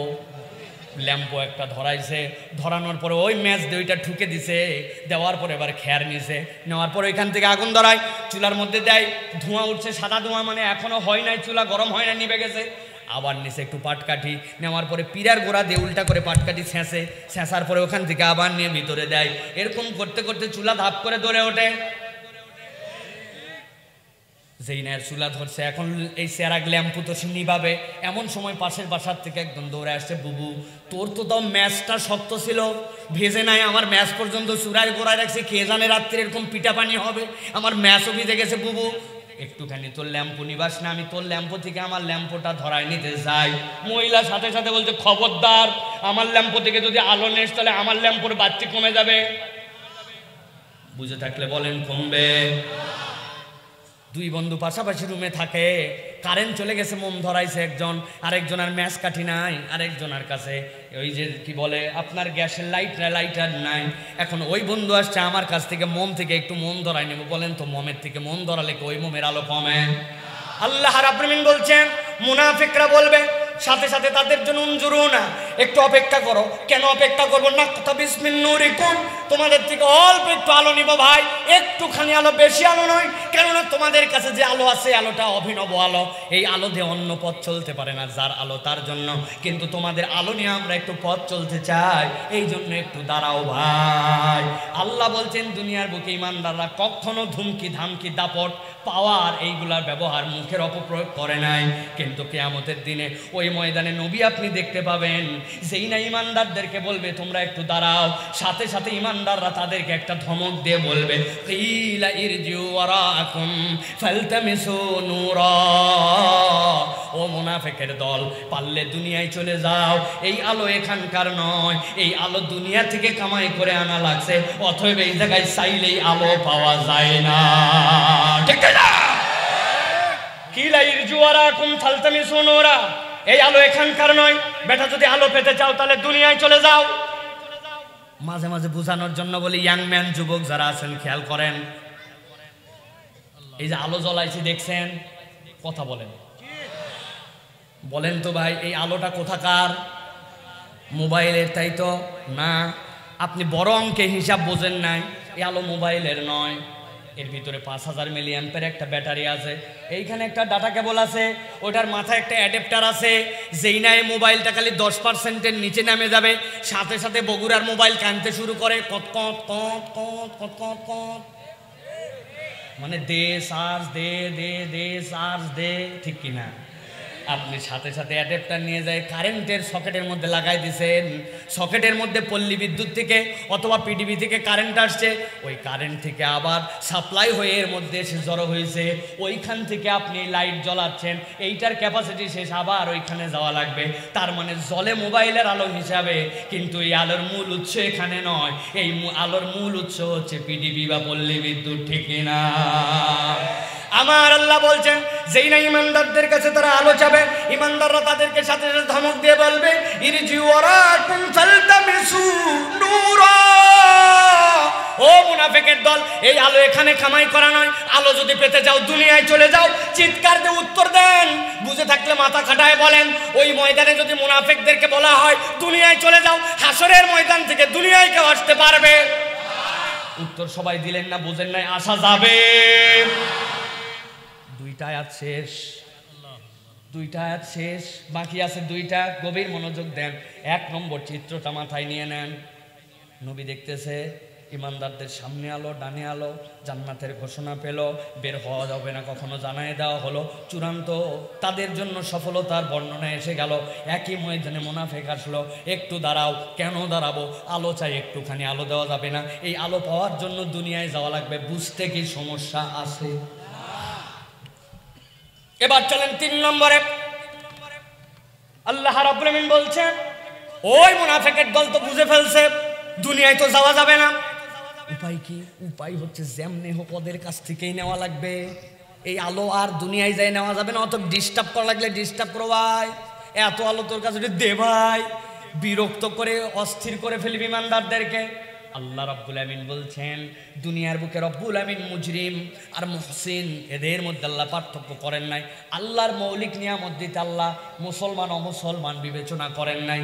আল্লাহর যদি একটা নাম আল্লাহর আগে না উল্লেখ করতেন, উল্টায় যদি দিতেন, আল্লাহ যদি কোরআনে বলতেন আর রহিমুর রহমান, তাহলে দুনিয়ার বুকে একটা মুশরিক, একটা আল্লাহদ্রোহী এক ফোঁটা পানি পাইতো না, অক্সিজেন পাইতো না। আল্লাহ কেবল বলেছেন আর রহমানির রহিম, রহমান সকলের জন্য, পরকালে যাওয়ার পরে রাহিম। এই জন্য কেবলমাত্র দুনিয়াতে মুজরিম হোক আর মুহসিন হোক, মুনাফিক আর মুসলমান হোক, আল্লাহ রাব্বুল আমিন মৌলিক নিয়ামত সকলকে সমানভাবে দেন, ঠিক কি না?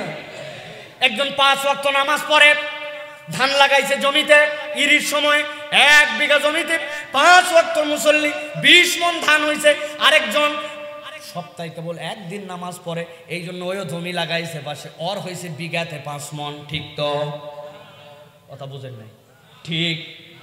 একজন 5 ওয়াক্ত মুসল্লি, উনি লাগাইছে আখ কুষার, ওর কুষার হয়েছে জম্মের মিষ্টি। আরেকজন ভিআইপি মুসল্লি, জুম্মার দিন আগে ভাগে আসে না, 1:00টার দিকে আসে, মোবাইল টিপে টিপে মসজিদের সামনে, যেই না কত কামাতি সালা দে দৌড় ভিতরে, এরপরে 1 জুতা বাইরে আর 1 জুতা মসজিদের বারান্দায়। এরকম ভিআইপি মুসল্লি আসে না? হুজুর কি আর আলোচনা করে, সব জানা দুনিয়ার। যদি জিজ্ঞাসা করে, এই বেটা বলতো, গোসল যদি রাত্রেবেলা স্বপ্ন দোষের কারণে ফরজ হয়, গোসলের ফরজ কয়টা? কই গোসলের আবার ফরজ কি? গোসল তো গোসলই আছে না। বেটা তুমি পানি পাও নাই, তায়াম্মুম কেমন করে করা লাগে? কয় আমার জানায় আছে, মাটি দিয়ে করা লাগে। বাবা কেমন করে জানলু, কিভাবে? কয় প্রথমে মাটির উপর মুখে ধরে কুলি করা লাগে বালু দিয়ে। তাই তো, আমি নিজে চোখে দেখছি মক্কা শরীফে এক বুড়া মাটি দিয়ে এক কুলি মারাচ্ছে। হজ করতে চলে গেছে, ইসলাম সম্পর্কে কোনো ধারণা নাই, উপরে উপরে ফাঁপড়ের শেষ নাই। আছে না এরকম যুবক? কিন্তু ওই রকম যুবকও যদি হয়, সেই লোক যদি কুষার লাগায়, নামাজির কুষার মিষ্টি আর বেনামাজির কুষার তিতা হয় নাকি? মৌলিক নিয়ামতে আল্লাহ সবাইকে এক করে রেখেছেন, কিন্তু ওই ময়দানে যাওয়ার পরে যেই না মুনাফিকরা আসার পরে বলবে আমাদেরকে আলাদা আবার ডিস্টার্ব করবে, আল্লাহ বলবেন আজকের দিনে আর তোমাদেরকে আলাদা করে দেওয়া হবে, আজকের দিনে একসাথে আর তোমাদেরকে রাখা হবে না। আল্লাহ রাব্বুল আমিন বলছেন ফাদুরিবা বাইনাহুম বিসুরিল লাহু বাব বাতিনুহু ফীহির রাহমা ওয়া যাহিরুহু মিন কিবালিহিল আযাব। আল্লাহ বলছেন যেই না মুনাফিকরা ডিস্টার্ব করবে, সাথে সাথে রব্বুল আলামিন উপর থেকে একটা পর্দা ফেলে দিবেন, অভিনব এক পর্দা। এই পর্দা 3টা বৈশিষ্ট্য মণ্ডিত। 1 নম্বরে কথা শোনা যায় এপার ওপার, দেখা যায় এপার ওপার, আর দরজা একটা আছে, ওই পর্দার আবার ভেতর দিকে ইমানদারেরা আরামে, আর বাহির দিকে যাহিরুহু মিন কিবালিহিল আযাব। ওই মুনাফিকের দল পর্দার এপারে থেকে কষ্ট আর কষ্ট, আর ভিতর দিকে ইমানদারদের জন্য আরাম আর আরাম। সুবহানাল্লাহ। ফতে আলী পরিবহন, এসার, নাবিল, হানিফ, শ্যামলী আছে না? এসি বাস যেইটা, চৈত্র মাসের দিন 40 ডিগ্রি সেলসিয়াস তাপমাত্রা, ঠনঠনিয়া থেকে উঠছে কেবল। ওঠার পরে বনানি পার না হতে বাহির দিয়া ঘামের মতো করে পানি পরে গ্লাস দিয়া, ভিতরে কন্ট্রাক্টর আর হেল্পারকে ডাক দিয়ে বলে ব্ল্যাঙ্কেট প্লিজ। বাহিরের মানুষের গা জ্বলে আর ভিতরের লোক কম্বল খোঁজে। গেছেন ঢাকা এসিতে। আল্লাহ রাব্বুল আমিন বলছেন বাতিনুহু ফীহির রাহমা ওয়া যাহিরুহু মিন কিবালিহিল আযাব। আল্লাহ রাব্বুল আমিন ওই ময়দানে মুনাফিকদের সামনে একটা পর্দা দিবেন, ডিস্টার্ব করা যাবে না, আমার আলোওয়ালা বান্দারা যেন নিরাপদে জান্নাতগামী হতে পারে। আল্লাহ পর্দা দিয়ে দিয়েছেন, ইমানদাররা আরাম আর আরাম, আর মুনাফিকদের কষ্ট সেখান থেকেই শুরু। 3 আয়াত শেষ। এবার আল্লাহ রাব্বুল আমিন বলছেন যত মুনাফিক পুরুষ, যত মুনাফিক নারী হাসরের ময়দানে যারা আছে, সবগুলো ওই পর্দার সামনে কাতার দিয়ে দাঁড়ায় যাবে। সব কাতারে দাঁড়াইছে, ভিতরে ইমানদাররা ভিআইপি মুডে আছে, আরামে আছে, আর ইমানদারদের দ্বারা তাদেরকে আল্লাহ একটা মানসিক কষ্ট দিবেন। দুনিয়ার বুকে মুনাফিকরা বাহ্যত ক্ষতি যা করছে তার থেকে বেশি মুসলমানদেরকে মানসিক কষ্ট দিছে। আল্লাহর নবী তার ইতিহাসে যত কাঁদছেন, কোনো কান্নার বর্ণনাতে এরকম আসে নাই নবীজি কাঁদতে কাঁদতে দাড়ি মোবারক ভেজে, বুক মোবারক ভেজে মাটিতে পর্যন্ত পানি পড়ে গেছে। আল্লাহ নবী এই মানসিক কষ্টটা পাইছিলেন বদরের দিনে। কেননা 1000 লোক গেল দেখলেন, হঠাৎ করে চলে গেল 700 জনের মতো লোক কমে গেল, ইসলাম বিজয় পেয়েছে, কিন্তু মুনাফিকরা মানসিক কষ্ট দিয়েছে। আল্লাহ বলছেন যেই পর্দাটা তাদের মধ্যে দেওয়া হবে, ফাদুরিবা বাইনাহুম বিসুরিল্লাহু বাব, ওই পর্দার মধ্যে একটা দরজা থাকবে। মুফাসসিররা ব্যাখ্যা করছেন দরজা কেন লাগবে? দরজা দেওয়ার উদ্দেশ্য, দরজাটা ইমানদারদের দিকে, হুরকাটা আমার দিকে, সিটকানিটা আমার দিকে, কবজাটা আমার দিকে। আমি চাইলে খুলতে পারি, না চাইলে খুলতে না পারি। আল্লাহ ইমানদারদেরকে শান্তি দিছেন, আর দরজা খোলা না খোলার দায়িত্বটা তাদেরকে দিছেন। ওরা দেখতে পাচ্ছে ইমানদাররা চাইলে একটু খুলতে পারে, কিন্তু আমাদের জন্য খোলে না। আল্লাহ মুনাফিকদের কষ্টটা হাসরের ময়দান থেকে দিয়া, দারকিল আসফালি মিনান নার, জাহান্নামের সর্বশেষ নিচে দিয়া, এরপরে তাদেরকে শায়েস্তা করবে। ঠিক না? আল্লাহ রাব্বুল আমিন বলছেন সব মুনাফিকরা একসাথে দাঁড়ায় গেল। গভীর মনোযোগ, আলোচনা শেষের দিকে কিন্তু 4টা আয়াতের, ভালো করে খেয়াল করেন। আল্লাহ রাব্বুল আমিন বলছেন সবগুলা এক হয়ে একসাথে বলতে শুরু করবে, ইউনাদুনাহুম আলাম নাকুম মাআকুম ক্বালু বালা। সব মুনাফিক দাঁড়িয়ে গেছে। দাঁড়ানোর পরে তারা জিজ্ঞাসা করবে ইমানদারদেরকে, ইমানদারেরা তোমাদের আলো ছিল, তোমাদের কাছে একটু আলো চাওয়ার কারণে তোমরা বলে দুনিয়ায় চলে যাও, দুনিয়ায় যাওয়া সম্ভব নয়, তারপরে ডিস্টার্ব করলাম, পর্দা পড়ে গেল, এখন কষ্ট আর কষ্ট আমাদের, তোমাদের আরাম। একটা কথা বলবে নাকি ভাই, আমাদেরকে একটু আলো চাইলাম, তোমরা আমাদের সামনে যে দেখলা আমাদেরকে আর আলো না দিয়ে আমাদেরকে এরকম ধমকি দামকি দিলা, একটা কথা বলো, তুই না দুনাহুম আলাম নাকুম মাকুম, আমরা কি তোমাদের সাথেই দুনিয়ায় ছিলাম না? আমাদেরকে কি চেনো না? একই এলাকায় বসবাস করি নাই, একই বাজারে বাজার করি নাই, একই রকম টুপি পরে কি ঘুরি নাই? আমার বাপকে তুমি চিনতে না নাকি? আমাদেরকে কি চেনো না? এই উত্তরটা দাও, এই যে ব্যবহার করছো। ইমানদাররা সমস্যারে বলবে ক্বালু বালা, বলো কি না চিনে কি তোমাদের সাথে আচরণ করছি নাকি? আল্লাহ তোমারে চিনাইছে, তোমার বাপ দাদারে চিনাইছে, তোমাদের সাথে চিনে বুঝেই এই আচরণ করা হয়েছে। আল্লাহ রাব্বুল আমিন বলছেন এবার ওই ইমানদারেরা, যে ইমানদাররা বললো যে তোমাদেরকে চিনি, মাহজুফ, এই জায়গায় আয়াত নাই, কিন্তু ভাবলে বুঝবেন, দেখেন এরকম করে মিলে কিনা। ইমানদারদের আলো, মুনাফিকদের আলো নাই। আলো একটু চাইলো দুনিয়ায় চলে যাও, দুনিয়ায় যাওয়া যাবে না, ডিস্টার্ব করে আলো নিতে চাইলো, পর্দা পড়ে গেল, পর্দা পড়ার পরে ভিতরে আরাম বাইরে কষ্ট, সামনে এসে বললো আমাদেরকে কি তোমরা চিনো না নাকি? ইমানদাররা বলবো চিনবো না কেন? হ্যাঁ চিনোই যেহেতু, তাহলে একটু আলো দিলে সমস্যা কোথায়? আল্লাহ রাব্বুল আমিন এবার বলছেন দুনিয়ার মানুষ ওই কিয়ামতের ময়দানে যেই না তাদেরকে বলবে ক্বালু বালা, এরপরে ইমানদারেরা ওই মুনাফিকদেরকে বলবে ভাই চিনি জানি সবই ঠিক আছে, কিন্তু এত চেনার পরেও আজকে তোমরা যে আলো হারা, আজকে যে তোমরা পথ হারা, আজকে যে জাহান্নামের দিকে যাচ্ছ, আল্লাহ রাব্বুল আমিন বলছেন ইমানদাররা সাথে সাথে তাদেরকে 4টা কারণ বলে দিবে।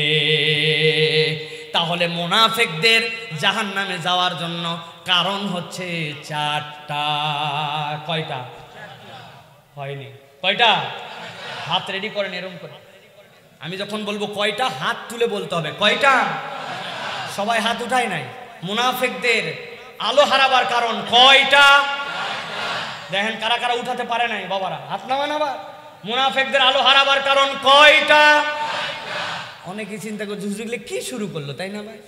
এগুলো করার কারণ আছে ভাই। ওয়াজ ম্যাক্সিমাম বাড়িতে যাচ্ছে না, যেটা বলছে আমি কিছু ওয়াজ আপনাদের বাড়িতে ঢুকায় দিতে চাই। বৃহস্পতিবার দিনে আমি ঢাকার আশপাশ ছাড়া মাহফিলে যাই, আমার লাইফে রেকর্ড কম। আগামীকালকে জুমা আছে, আমার কি তাড়া এটা আমি জানি। আমার কাছে একটা জুমা 30টা মাহফিলের সমান। আমার কাছে জুমা এত গুরুত্বপূর্ণ, কারণ আমি জীবনে যা শিখছি, যা বলছি, জুমার খতিব হওয়ার কারণে আল্লাহ আমাকে বলার বরকত দিয়েছেন। এছাড়া আমার কোনো জ্ঞান ট্যান কিচ্ছু নাই। এই যে ওনারা আমাকে পড়াতে পারবেন, ওয়াল্লাহে পড়াতে পারবেন ওনারা, আল্লাহ তাদেরকে মধ্যে এরকম দিয়ে দিয়েছেন, কিচ্ছু নাই আমার।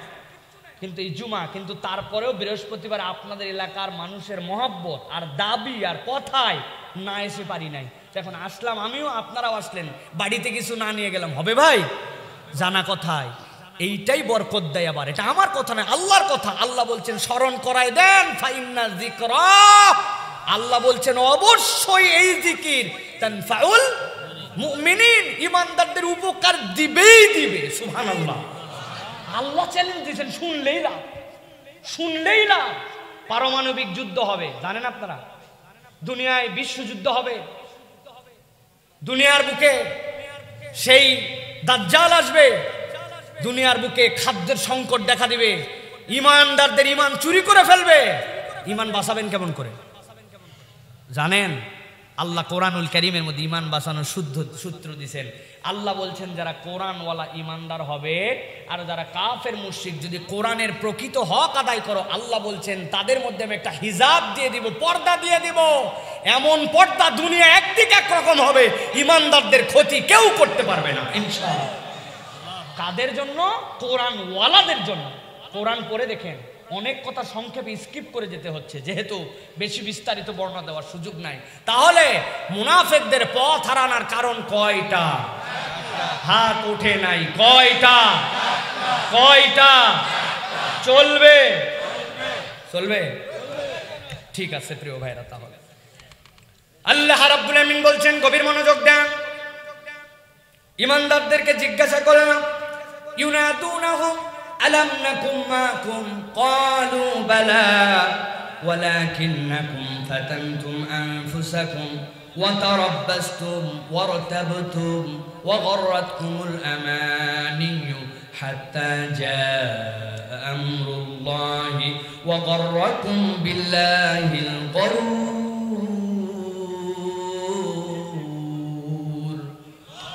আল্লাহ রাব্বুল আমিন বলছেন, এবার ইমানদাররা বলতে শুরু করবে। কি বলতে শুরু করবে?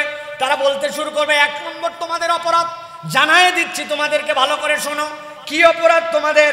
ইমানদারদেরকে তারা বলতে শুরু করে, ওয়ালাকিন্নাকুম ফাতানতুম আনফুসাকুম, এক নম্বর অপরাধ তোমরা নিজেদের জীবনে এমন কতকগুলা পরীক্ষায় ফেলেছিলে যেই পরীক্ষা আল্লাহ দেয় নাই, তোমরা নিজেরাই নিজেদেরকে পরীক্ষায় ফেলেছিলে। এরকম পরীক্ষায় কি আমরা নিজেরা নিজেদেরকে ফেলি নাকি ভাই? একটু বিবেচনা করেন। বোঝেন নাই কিন্তু আমরা এই কাতারে অনেকেই রয়ে গেছি। দুই বন্ধু, একজন সিগারেট ধরিয়েছে, পাশে একজন বলছে ফাঁকে যায় বিড়ি ধরাবি। সিগারেট গন্ধ আমি সহ্য করতে পারি না, খুব খুব করে কেশে দিছে। কেশে দিয়ে বলছে তুই দূরে সিগারেট ধরাবি। সিগারেট সহ্য হয় না, কিন্তু ওই বন্ধুর সঙ্গ ছাড়ে নাই। একদিন, 2 দিন, 5 দিন, 7 দিন, 10 দিন। 10 দিনের মাথায় ওর কাছে আর সিগারেট দুর্গন্ধযুক্ত মনে হয় না। ও সিগারেট ধরানোর পরে এই বন্ধু যেটা সিগারেট সহ্য করতে পারতো না, ওই তখন বলছে দোস্ত তুই খাওয়ার পরে কিন্তু প্রথম টান আমি মারবো। আছে না? এই পরীক্ষা তো আল্লাহ দেয় নাই, আপনাকে তো আল্লাহ বিবেচনা দিয়েছিল কার সাথে আপনি মিশবেন আর কার সাথে মিশবেন না। আপনি না অবিবেচকের মতো এমন একজন আর পিছে দৌড়ালেন যার কারণে আপনি আজকে বিপদে পড়ছেন। এই পরীক্ষা আল্লাহ দেয় নাই, বান্দা নিজে নিজে পড়েছিল। ঠিক না? অমুক ভাইয়ের চরিত্র ফুলে 40 দিন পর্যন্ত ফজরের নামাজ এক ওয়াক্ত নাই, আছে, তার পিছেই দৌড়াবেন। আবার মার্কাটা কি? হোঁকা, ভোট দিবেন কাতে, হোঁকাতে হোঁকাতে। আছে না? 1 কাপ চা আর শুকনা একটুখানি বিস্কুট, ওইটার পিছে আপনি দৌড়াইছেন আর তারে আপনি লিডার বানায় নিছেন। আপনার লিডার চরিত্রবান কিনা, আপনার লিডার আল্লাহমুখী কিনা, আপনার লিডার নামাজি কিনা, আপনার লিডার আল্লাহর হুকুম হাকামের পাবন কিনা, আল্লাহর কোরআনের পক্ষে কিনা আপনি বিবেচনা করেন নাই। মনে করছেন ওইটা দুনিয়ার কাজ আর এইটা পরকালের কাজ। নামাজ পরকাল আর ওইটা দিহকাল। এই বিবেচনার কারণে এইটা আল্লাহ রাব্বুল আমিন এই পরীক্ষা আপনাকে দেয় নাই, আপনি নিজেই নিজেকে এই পরীক্ষায় ফেলে মুনাফিক হইছে। চিন্তা করব, হুজুর এতক্ষণ ভালো ছিল, এখন দেখতেছি দলীয় বক্তারে। আমাদের একটা দল আছে, উনি আর আমি একই দলের পার্টির সদস্য। আলা ইন্না হিজবাল্লাহুমুল গালিবুন। আমাদের দলের নাম দুনিয়ার কোনো পার্টির নয়, আল্লাহর কথা যেইটা সত্য সেইটাই বলি। এইটাই আমাদের দল, এইটাই ইমানদারদের প্রকৃত দল। বাকি দুনিয়ার যেইগুলা দল এগুলা থাকবে, এটা নিয়ে হেডেক করার মতো সময় আমাদের নাই। ঠিক কি না? আল্লাহ রাব্বুল আমিন বলছেন ওয়ালাকিন্নাকুম ফাতানতুম আনফুসাকুম, এই পরীক্ষায় তোমাকে কে ফেলতে বলছিল? তুমি নিজেই তো এই পরীক্ষার মধ্যে ফেলে বদমাইশ হয়েছ, বিড়ি খোরের সাথে ঘুরছো, গাঁজা খোরের সাথে ঘুরছো, ঘুরতে ঘুরতে তুমি খারাপ মানুষ হয়ে গেছো। মোটর সাইকেল নিয়ে এসে বলছে দোস্ত পিছনে উঠ। কয় দোস্ত 3:58 আর জামাতের আমি নামাজ পড়ে তোর বাইক উঠবো। কই শোন, শোরুম থেকে নিয়ে আসছি, এখন মোকামতলার দিকে এক টান দিতে যাবো টেস্ট করার জন্য। আজকের বাইক যদি উঠতে চাস তো উঠ, না হলে কালকে কিন্তু বাইক 2 নম্বর দিনে যাবে, তোর নামাজ প্রতিদিন হবে। সিদ্ধান্তহীনতায় পড়ে গেছে, বেনামাজির খপ্পরে পড়ে নামাজ বাদ দিছে। এই রকম মুসলমান এই বাংলাদেশে শত শত আছে, জানে মুসলমান কিন্তু ইসলামকে অপছন্দ করে আল্লাহর হুকুমের উপরে অন্য কিছু প্রায়োরিটি দেওয়ার কারণে ওই ব্যক্তি মুনাফিক হয়ে গেছে। ঠিক না? এটা একটা অংশ। ওয়ালাকিন্নাকুম ফাতানতুম আনফুসাকুম, এটার আরেকটা ব্যাখ্যা আছে আকীদার ব্যাখ্যা। আপনি বিশুদ্ধ আকীদা লালন করেন নাই, আপনি সহি আকীদাকে গ্রহণ করেন নাই। সবচেয়ে বড় আকীদার নাম হচ্ছে ইন্না শিরকা লাযুলমুন আযীম। আপনি রবের সাথে শিরিক করে ফেলছেন, আপনি বোঝেন নাই কিসে শিরিক হয় আর কিসে ঈমান থাকে, এটা আপনি মাথার মধ্যে নেন নাই। বাচ্চাটা একটুখানি পড়ালেখায় অমনোযোগী, শরীরটা অনেকদিন ভালো হচ্ছে না, চলো বাবা মহস্থান যাই। 11 কেজি পোলার পায়েস নিয়ে চলে গেছে। এ ভাই মহস্থানে যাচ্ছেন, মহস্থানের আউলিয়াকে আপনার অসুখ ভালো করবে নাকি? না না না। তো যান কেন? বলে যাচ্ছি বাবুনি বড় আল্লাহর ওলি, আমিও তো স্বীকার করি, যাচ্ছি এই জন্য ওই বড় আল্লাহর ওলির কাছে মান্নত দিলে উনি খুশি হয়, উনি খুশি হলে আল্লাহ খুশি হয়। আল্লাহ দেয় কিন্তু বাবা মহস্থানের মাধ্যম দিয়ে একটু দেয়। এই ঈমান যদি আপনি রাখেন, আপনার ঈমান আর আবু জেহেলের ঈমানে পার্থক্য নাই। চিৎকার দিয়ে বলেন এরকম মুসলমান আছে কিনা? আমি বুঝতাম না, অমুক হুজুর আমাকে ধরায় দিছিল, তুমুক পীর সাহেব, অমুক রশি, তুমুক রশি, তুমুক বাগি, অমুক বাগি, এত বাঘ, তাহলে আমার কি দোষ? অমুক হুজুর বলছিল ভালো করে একটা মাসলা হল করে নেন, একমাত্র মামলা যেই জায়গায় অমুকে বলছিল তুমুকে বুঝাইছিল চলবে না, আপনি ভুলে করছিলেন না কেমনে করছিলেন, আল্লাহর কাছে এক্সকিউজ দেওয়া যাবে না। সেই মামলাটা হচ্ছে ইন্না শিরকা লাযুলমুন আযীম। শিরিকের মামলায় আপনি কেমনে করছেন আল্লাহ শুনবে না। এই পরীক্ষা আল্লাহ দেয় নাই, বান্দাকে জেনে বুঝে আকীদা বিশুদ্ধ করতে হবে, এটাই হচ্ছে বান্দার দায়িত্ব।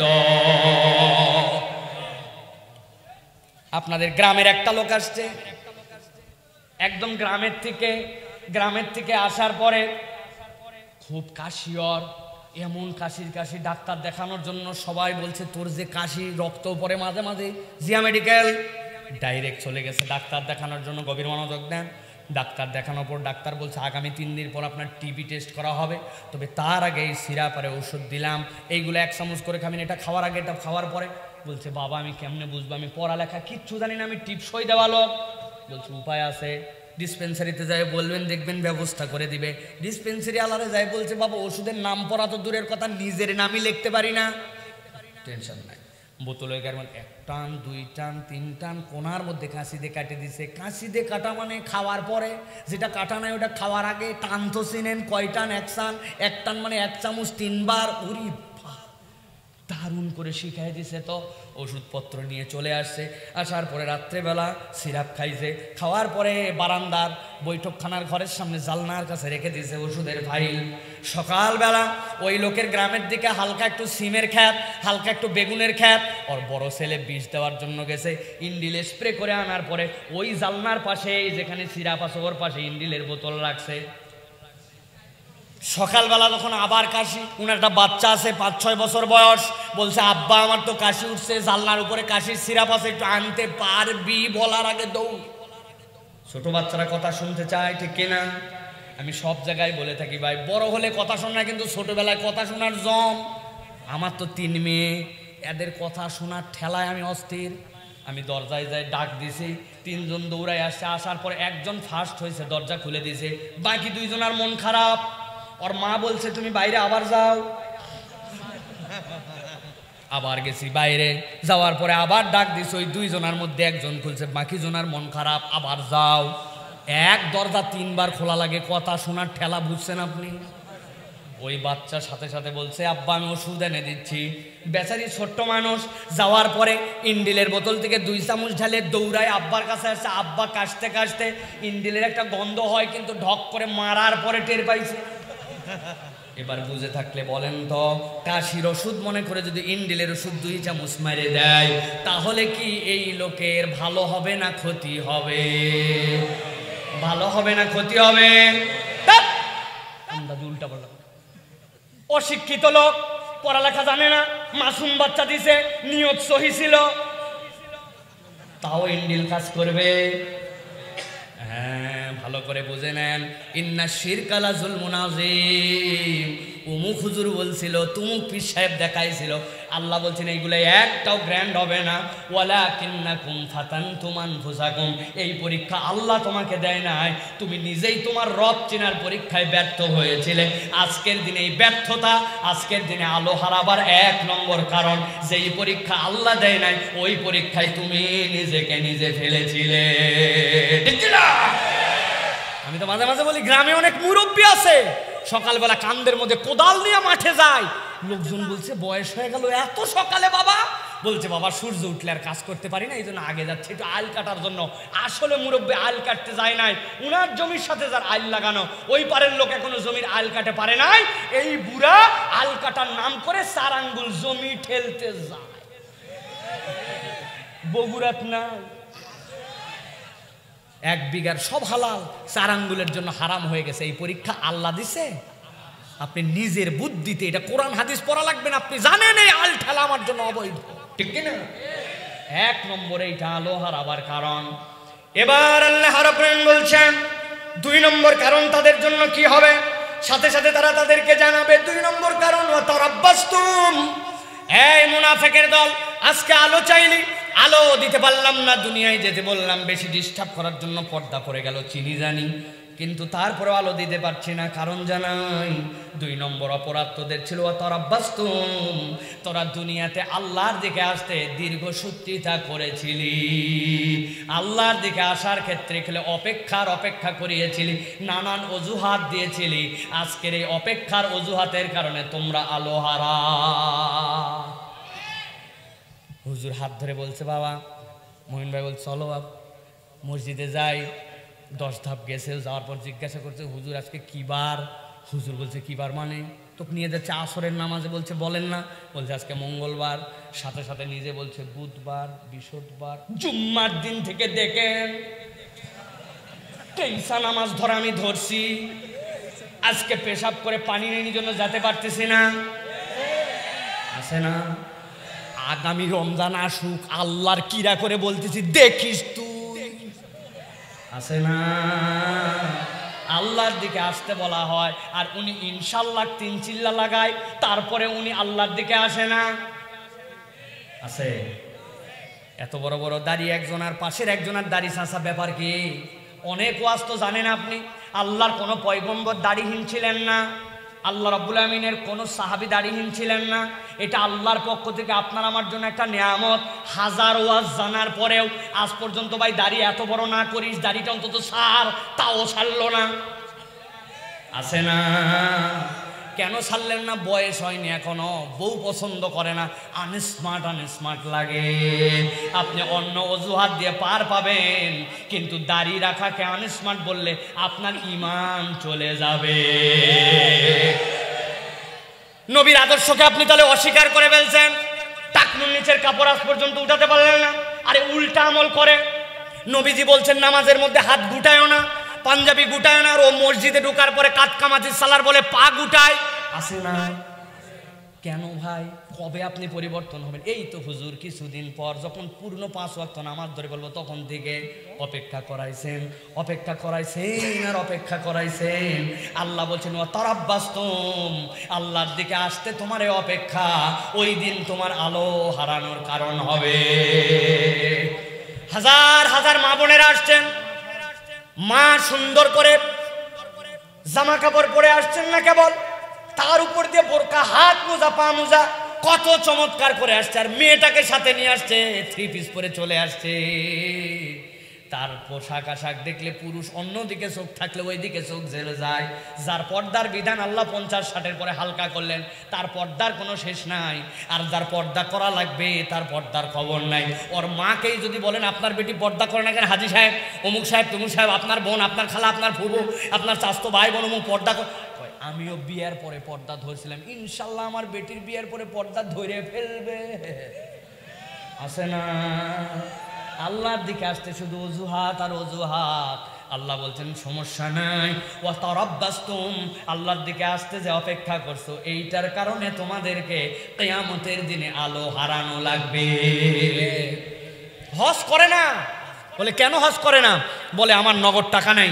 নগদ টাকা না থাকার কারণে হজ করে না। অথচ 1% জমি বিক্রি করে দিলে, 1 কানি জমি বিক্রি করে, 2 কাঠা জমি বিক্রি করলে ওর হজ ফরজ, কিন্তু হজ করতে যায় না।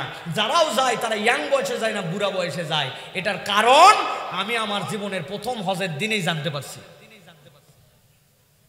ছোটবেলায় হজে গেছি, তখনও তো একদম মানে কত বয়স তখন, 2003 সালে এয়ারপোর্টে যাওয়ার পরে এক মুরব্বী বলছে, আমাদের এলাকার থেকে তো হজে যাচ্ছ? না বললাম হ্যাঁ হজে যাচ্ছি। হজে যাচ্ছ, হজ ধরে রাখবো কিভাবে? আমি বললাম বড় বড় 2টা ব্যাগ নিছিস স্যার। না আমি চ্যাংরা, ব্যাগের মধ্যে হজ ধরে থাকা যায়? আমি বললাম না, আমরা বই কিনবো তো বাপ বেটা, তখন মনে করছে হজ ধরা মানে ওখান থেকে কিনে আসবো, তার জন্য কোনো প্রযোগ যাক ব্যাগ কলকাতাকার। এখনো বিয়ে করলো না, শাদি করলো না, কিচ্ছু করলো না, এখন দুনিয়ার ব্যবসাপাতি সব করে আছে, তুই হজ ধরে রাখবো কেমনে?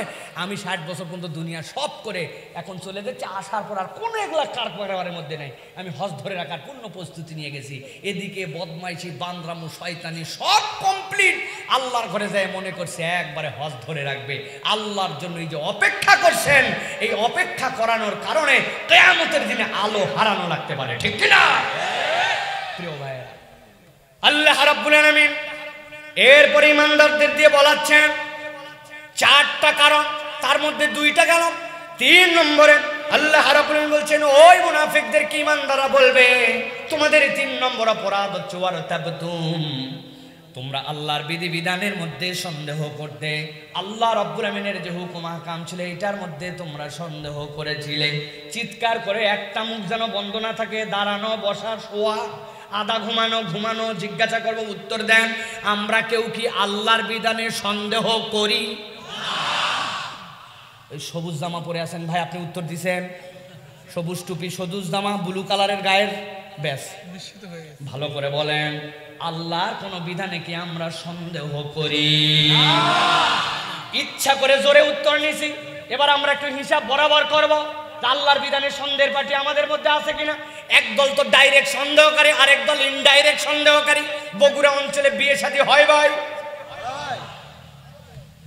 বিয়ে শাদীর ইসলামের বিধানের মধ্যে বিয়ের মধ্যে 3টা হুকুম। 1 নম্বরে হচ্ছে বিয়ের মধ্যে ইজাব আর কবুল, ফিকুল আহনাফ অনুযায়ী এটা ফরজ আপনার আমার জন্য। এরপরে 2 নম্বর ওয়াতুন নিসা সাদুকাতিহিন্না, আপনার মোহরানা দেওয়া এটা উজুব আপনার জন্য, এটা আপনাকে দিতে হবে, ফরজও বলেছেন কেউ কেউ। 3 নম্বর নবীজি বলছেন আউলিম ওয়ালাউ বিশাতিন, একটা ছাগল দিয়ে হলে অলিমা করো ছেলের বাড়িতে।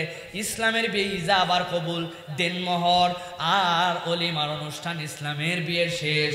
কিন্তু আমাদের বগুড়া অঞ্চলের বিয়া এর 4 দিন আগের থেকে গীত, তার আগের থেকে মেহেদি সন্ধ্যা, তার আগে হলুদ সন্ধ্যা, এরপরে এলাকার সবচেয়ে পাওয়ারফুল মাইকের দোকান থেকে ডেক নিয়ে যাইয়া বিয়ে বাড়ির মধ্যে ডিস্টি ডিস্টি ডিস্টি ডিস্টি ডিস্টি ডিস্টি। আছে নাকি?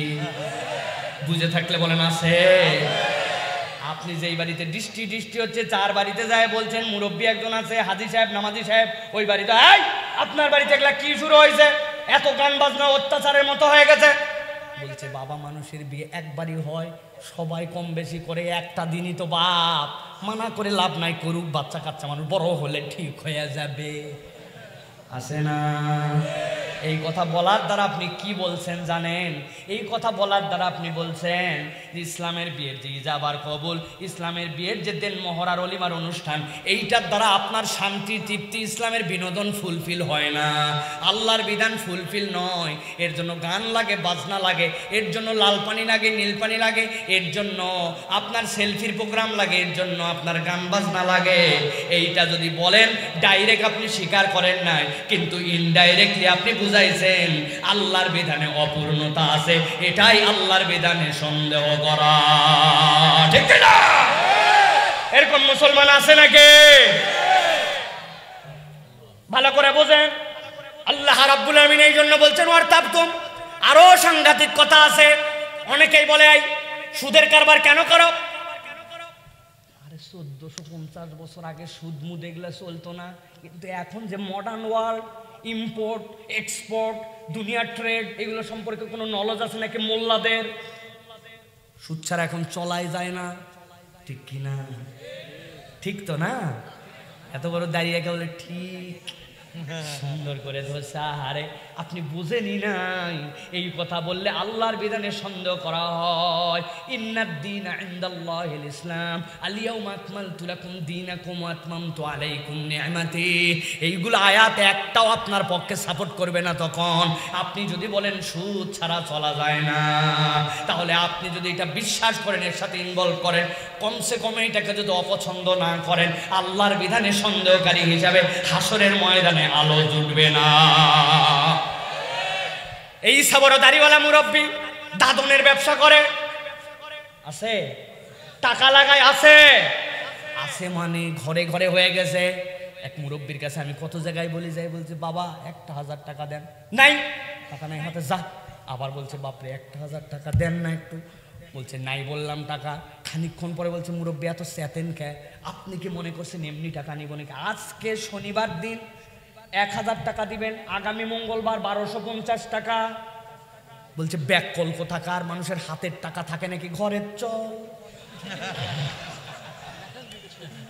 ঘরে নিয়ে চলে গেছে, যাওয়ার পরে 1000 টাকা দিয়ে বের হয়ে আবার বলছে লাগলে আরো 1000 দেওয়া যাবে, তোর চাষিও কিন্তু এই ব্যবসা করে।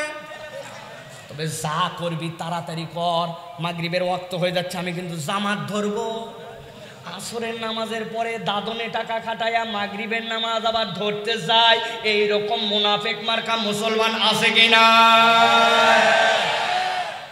আছে কি আবার ভাই? আছে বললে তো অপরের ঘাড়ে যায়, বলেন আমরা আছে লাগাইছেন। এগুলো তো আমাদের সমাজের মধ্যে আছে। আল্লাহ বলছেন ওয়ারতাবতুম, তুমি বুঝোই নাই, তুমি তোমার রবের বিধান অস্বীকার করেছ।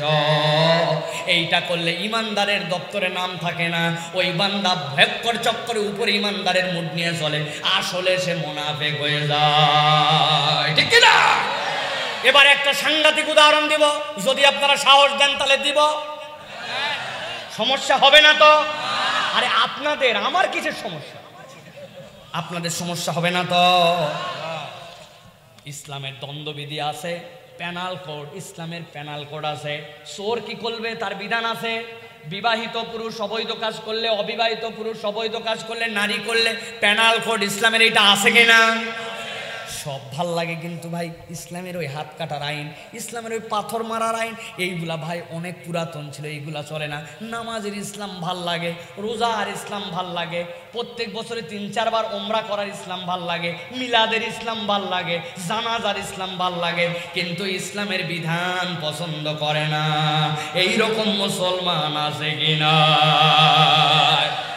এইটা বললেই হুজুরকে ট্যাগ লাগায় দিবে, হুজুর অমুক দলের কথা বলে, তুমুক দলের কথা বলে। এটা কোনো দলের কথা না, এটা কোরআনের কথা। ওয়ারতাবতুম, আল্লাহ বলছেন এইটা যদি তোমরা সন্দেহ করো তোমাদের বিপদ আছে। দুনিয়ার বুকে অনেকে জিহাদ এখন সন্ত্রাস বলে, যদি আপনি জিহাদ আর কিতালের মানে না বুঝে এইটাকে সন্ত্রাস বলেন, আপনার জাহান্নামে যাওয়ার জন্য এইটাই যথেষ্ট হবে, ঠিক না?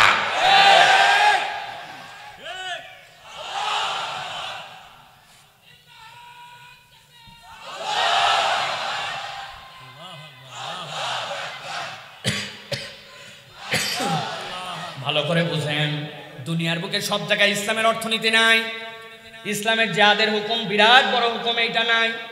অনেক কিছু এখন বাস্তবায়ন নাই, সেটা ডাজেন্ট ম্যাটার। কিন্তু আপনাকে বিশ্বাস করতে হবে আমানতু বিল্লাহি ওয়া মালাইকাতিহি ওয়া কুতুবিহি ওয়া রুসুলিহি। এইটার উসুলে নামাজ যেরকম ফরজ, রোজা যেরকম ফরজ, ইসলামী আইন সেরকম আল্লাহর পক্ষ থেকে সুযোগ থাকলে ইমপ্লিমেন্টেশন করা ফরজ, ইসলামের জিহাদ ফরজ।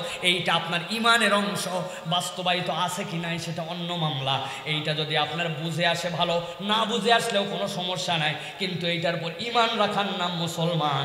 আর ইমান না থাকলে হয় কাফের না হয় মুনাফিক। কথা ক্লিয়ার? আল্লাহ রাব্বুল আলামিন এরপরে বলছেন, দুনিয়ার মানুষ তোমাদের এই তিনটা অপরাধের কথা ইমানদাররা তোমাদেরকে জানিয়ে দিল। এবারে 4 নম্বর তোমাদের অপরাধ, আলো হারাবার কারণ। ওয়াগররাকুমুল আমানিয়ু হাত্তা জাআ আমরুল্লাহি ওয়াগররাকুম বিল্লাহিল গরুর। আল্লাহ বলছেন 4 নম্বর অপরাধটা বড় ভয়ঙ্কর অপরাধ। শয়তান তোমাদের চোখের উপরে এমন মরিচিকা লাগায় দিয়েছিল, এমনভাবে শয়তান তোমাদেরকে ভুলায় দিয়েছিল, মন ভোলা করে দিয়েছিল, আল্লাহর বিধান থেকে গাফেল বানায় দিয়েছিল। তোমার অন্তর এইরকম হয়ে গিয়েছিল যে তখন আল্লাহর বিধান তোমার অপছন্দ হয়। নিজের সাথে মনে করেন না এই সমাজে এটিকে পালন করা সম্ভব, এই রকম করে পর্দা করলে কি আমার চলবে নাকি, আমি কি আর আধুনিক হতে পারি নাকি, আল্লাহর এই বিধান আহাই এত সত্য বলাকে আবার ব্যবসা করা যায় নাকি, লিডার যদি রাজনৈতিক হয় সে আবার 100% সত্য প্রতিশ্রুতি দিতে পারে নাকি। আল্লাহর বিধান আসলে পালন করা যায় না, সব জায়গায় সত্য চলে না, সব জায়গায় ইসলামের বিধান পালন করা যায় না। শয়তান আপনার সামনে এমনভাবে আল্লাহর বিধানকে কঠিন বানাইছে। আল্লাহ বলছেন ওয়াগররাকুম বিল্লাহিল গরুর, আল্লাহ থেকে তোমাকে ভুলাইছে। আসলে আল্লাহর বক্তব্য এই জায়গায়, আল্লাহর বিধানে কোনো সমস্যা নাই, সমস্যা তোমার চোখে আর অন্তরে। শয়তান এইটা তোমাকে বুঝতে দেয় না, ঠিক কিনা? লাস্ট উদাহরণ আজকের আলোচনার, সর্বশেষ, এটা বুঝে নিয়ে চলে যান। ছোটবেলায় ঈদের মাঠ থেকে ফেরার সময় আমি অনেক সময় আব্বার কাছ থেকে, বেলুনওয়ালার কাছ থেকে চশমা কিনে নিতাম। আপনাদের এলাকায় বেলুনওয়ালা ছিল ভাই? আছে। বাঁশের মাথায় সুন্দর করে খ্যাট ঢুকায়, এর মধ্যে ঘূর্ণি, বেলুন, তারপরে বিভিন্ন কিছু চশমা এগুলো বিক্রি করতো, আছে না ভাই? বেলুনওয়ালা কেমনে দর্শককে আকৃষ্ট করবে, সারাদিন ওই কেমনে বলবে আমার কাছে বেলুন আছে। জীবনেও কোনো বেলুনওয়ালা মুখ দিয়ে কোনোদিন বলে নাই বেলুন নেবেন, বেলুন বলছে? আমার জানা মতে নাই ভাই। হাড়ি পাতিলওয়ালা বলছে হাড়ি পাতিল নেবেন কিনা, কটকটিওয়ালা বলছে কটকটি নেবেন কিনা, ভাঙ্গাচুরাওয়ালা বলছে ভাঙ্গাচুরার বদলে কি নেবেন। বেলুনওয়ালা কোনোদিন বলে নাই। বেলুনওয়ালার বুদ্ধি কি, বেলুনওয়ালা বেলুনের একটা নিয়ে ওই দিকের বাঁশি উল্টা দিক করে দিচ্ছে, দিয়ে সামনে সুন্দর করে একটা বেলুন ভরা, পিছন দিয়ে ফু দিচ্ছে, এত বড় বেলুন ফুলে উঠছে। এবার ওই হাতের মাথায় এরকম করে ধরে আস্তে করে এবার ছাড়ে, আর 1 মিনিট ধরে এটা বাজে,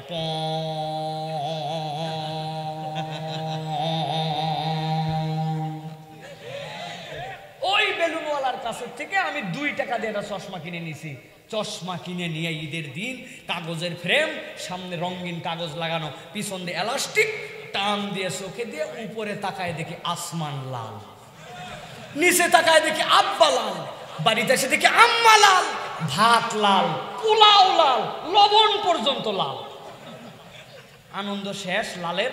আম্মার থেকে টাকা নিয়ে এবার 2 টাকা দিয়ে এবার আরেকটা চশমা কিনছে, এবার হলুদ কিনে চশমা যেই দিছি উপরে দেখি আসমান লাল, আব্বা হলুদ, আম্মা হলুদ, ভাত হলুদ, পোলাও হলুদ, সব হলুদ।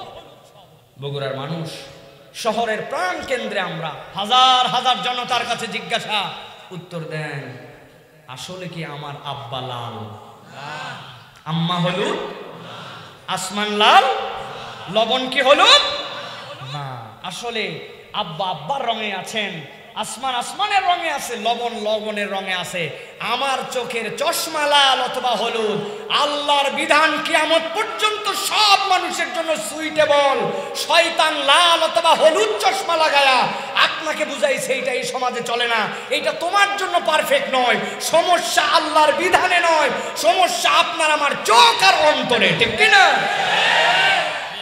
আল্লাহ রাব্বুল আমিন এই জন্য বলছেন, দুনিয়ার মানুষ, ওয়াগররাতকুমুল আমানিয়ু হাত্তা জাআ আমরুল্লাহ, এই শয়তান কাণ্ডে তোমাদের মৃত্যুর ঘোষণা চলে আসছিল, এমন অবস্থা হয়েছে। ওয়াগররাকুম বিল্লাহিল গরুর, তোমরা আল্লাহ ভুলে গেছিলে, আল্লাহ ভোলার কারণে তোমাদের এই পরিণতি। তাহলে আল্লাহকে ভোলা লাগবে না আল্লাহকে স্মরণে রাখা লাগবে? স্মরণে রাখতে হবে। কিভাবে স্মরণে রাখবো?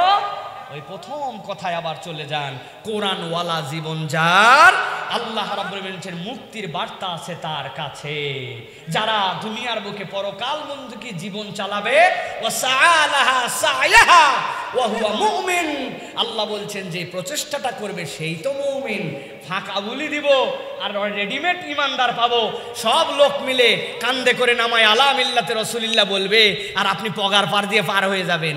ইসলামটা সহজ হলেও এত সস্তা নয়। কথা কি বুঝাতে পারছি আপনাদেরকে?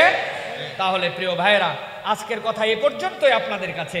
তবে আবারও সামারি করি আর জিজ্ঞাসা করি আপনাদের কাছে, পেছন থেকে একজনকে বলতে হবে, প্রিয় ভাইরা, কোরআনকে আমাদেরকে পরাজিত করতে আসছে না বিজয়ী? বিজয়ী যে করতে আসছে। কোরআনের মূল মায়ের কোন জায়গায়? ব্রেনে। কোথায়? নৈতিকতায় পরিবর্তন করে। ইসলাম নৈতিক পরিবর্তন করায়, ফাউলি দেয় না। এটা 1 নম্বর বিষয়। 2 নম্বর, উত্তম মুমিনের গুণাবলী পরকালমুখী জিন্দেগি চালাবে এবং প্রচেষ্টা করবে। এই কথা কোথায় আছে? কিয়ামতের দিনে আলোপ্রাপ্ত দল আর আলোহীন দল। এই আলোহীন দলের আলো না পাওয়ার কয়টা কারণ? ওই আম গাছের গোড়ার থেকে একজন বলেন 1 নম্বর কারণটা কি? বলেন একজন, 1 নম্বর কারণ কি? বলতে পারবেন না? 1 নম্বর কারণ ভুলে গেছেন? বলেন, সামনে থেকে বলেন। আলো যে পাবে না, 4টা কারণের প্রথম কারণটা কি? হ্যাঁ, শিরিক করা নয়, নিজেরাই নিজেদেরকে এমন পরীক্ষায় ফেলা যেই পরীক্ষা আল্লাহ দেয় নাই। মনে থাকবে? 2 নম্বর কারণ কি মনে নাই? আল্লাহর বিধান থেকে নিজেদেরকে অপেক্ষা করানো, আল্লাহর দিকে আসতে দেরি করানো। মুখস্থ করেন, আল্লাহর দিকে আসতে। 3 নম্বর কি? 3 নম্বর, আল্লাহর বিধানে সন্দেহ করা। কি বলেন? আল্লাহর বিধানে সন্দেহ করা। 4 নম্বর, শয়তানের প্ররোচনায় আল্লাহকে ভুলে যাওয়া। এই 4টা কারণ থেকে আল্লাহ আমাদেরকে হেফাজত করুন। কোথায় পাবো এই ট্রিটমেন্ট? আল্লাহ কোরআনুল কারীমের কাছে চলে আসতে বলছেন। আল্লাহ বলছেন, কদ জাআতকুম মাউইযাতুম মির রাব্বিকুম ওয়া শিফাউল লিমা ফিস সুদুরি ওয়া হুদাও ওয়া রাহমাতুল লিল মুমিনিন। প্রেসক্রিপশন কোরআন, কোরআনওয়ালা হও, আল্লাহ পথের উপরে রাখবেন। বলেন আল্লাহুম্মা আমিন। আল্লাহ আজকে আমাদের আশা বসা, আমাদের এই দীর্ঘ সময় ধরে 40 মিনিট বলছি, কিন্তু আর 40 মিনিটে কথা রাখতে পারি না, 1.5 ঘন্টা প্লাস হয়ে গেছে। আল্লাহ রাব্বুল আলামিন যেন আমাদেরকে কবুল করেন। বলেন আল্লাহুম্মা আমিন।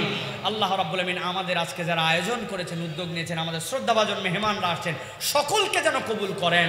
যারা দান খয়রাত করছেন, আল্লাহ যেন কবুল করেন। বলেন আল্লাহুম্মা আমিন। কবরে চলে গেছে, আল্লাহ যেন মাফ করে দেন। বলেন আল্লাহুম্মা আমিন। যাদের পিতামাতা হায়াত আছে, আল্লাহ হায়াত দারাজ করে দেন। বলেন আল্লাহুম্মা আমিন।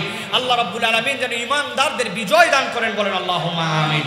মজলিস ভঙ্গের আগে সকলে আমার সাথে পড়েন, সুবহানাকাল্লাহুম্মা ওয়া বিহামদিকা আল্লাহুম্মা, সুবহানাকাল্লাহুম্মা বিহামদিকা আস্তাগফিরুকা, সুবহানাকাল্লাহুম্মা বিহামদিকা লা ইলাহা ইল্লা আনতা আস্তাগফিরুকা ওয়া আতুবু ইলাইক। ওয়াসসালামু আলাইকুম ওয়া রাহমাতুল্লাহি ওয়া বারাকাতুহু। আসসালামু ওয়া রাহমাতুল্লাহি ওয়া বারাকাতুহু। মাশাআল্লাহ, আস্তাগফিরুল্লাহ, বারাকাল্লাহু হাইয়াকুম। أحسنت أحسنت أحسنت، ما شاء الله.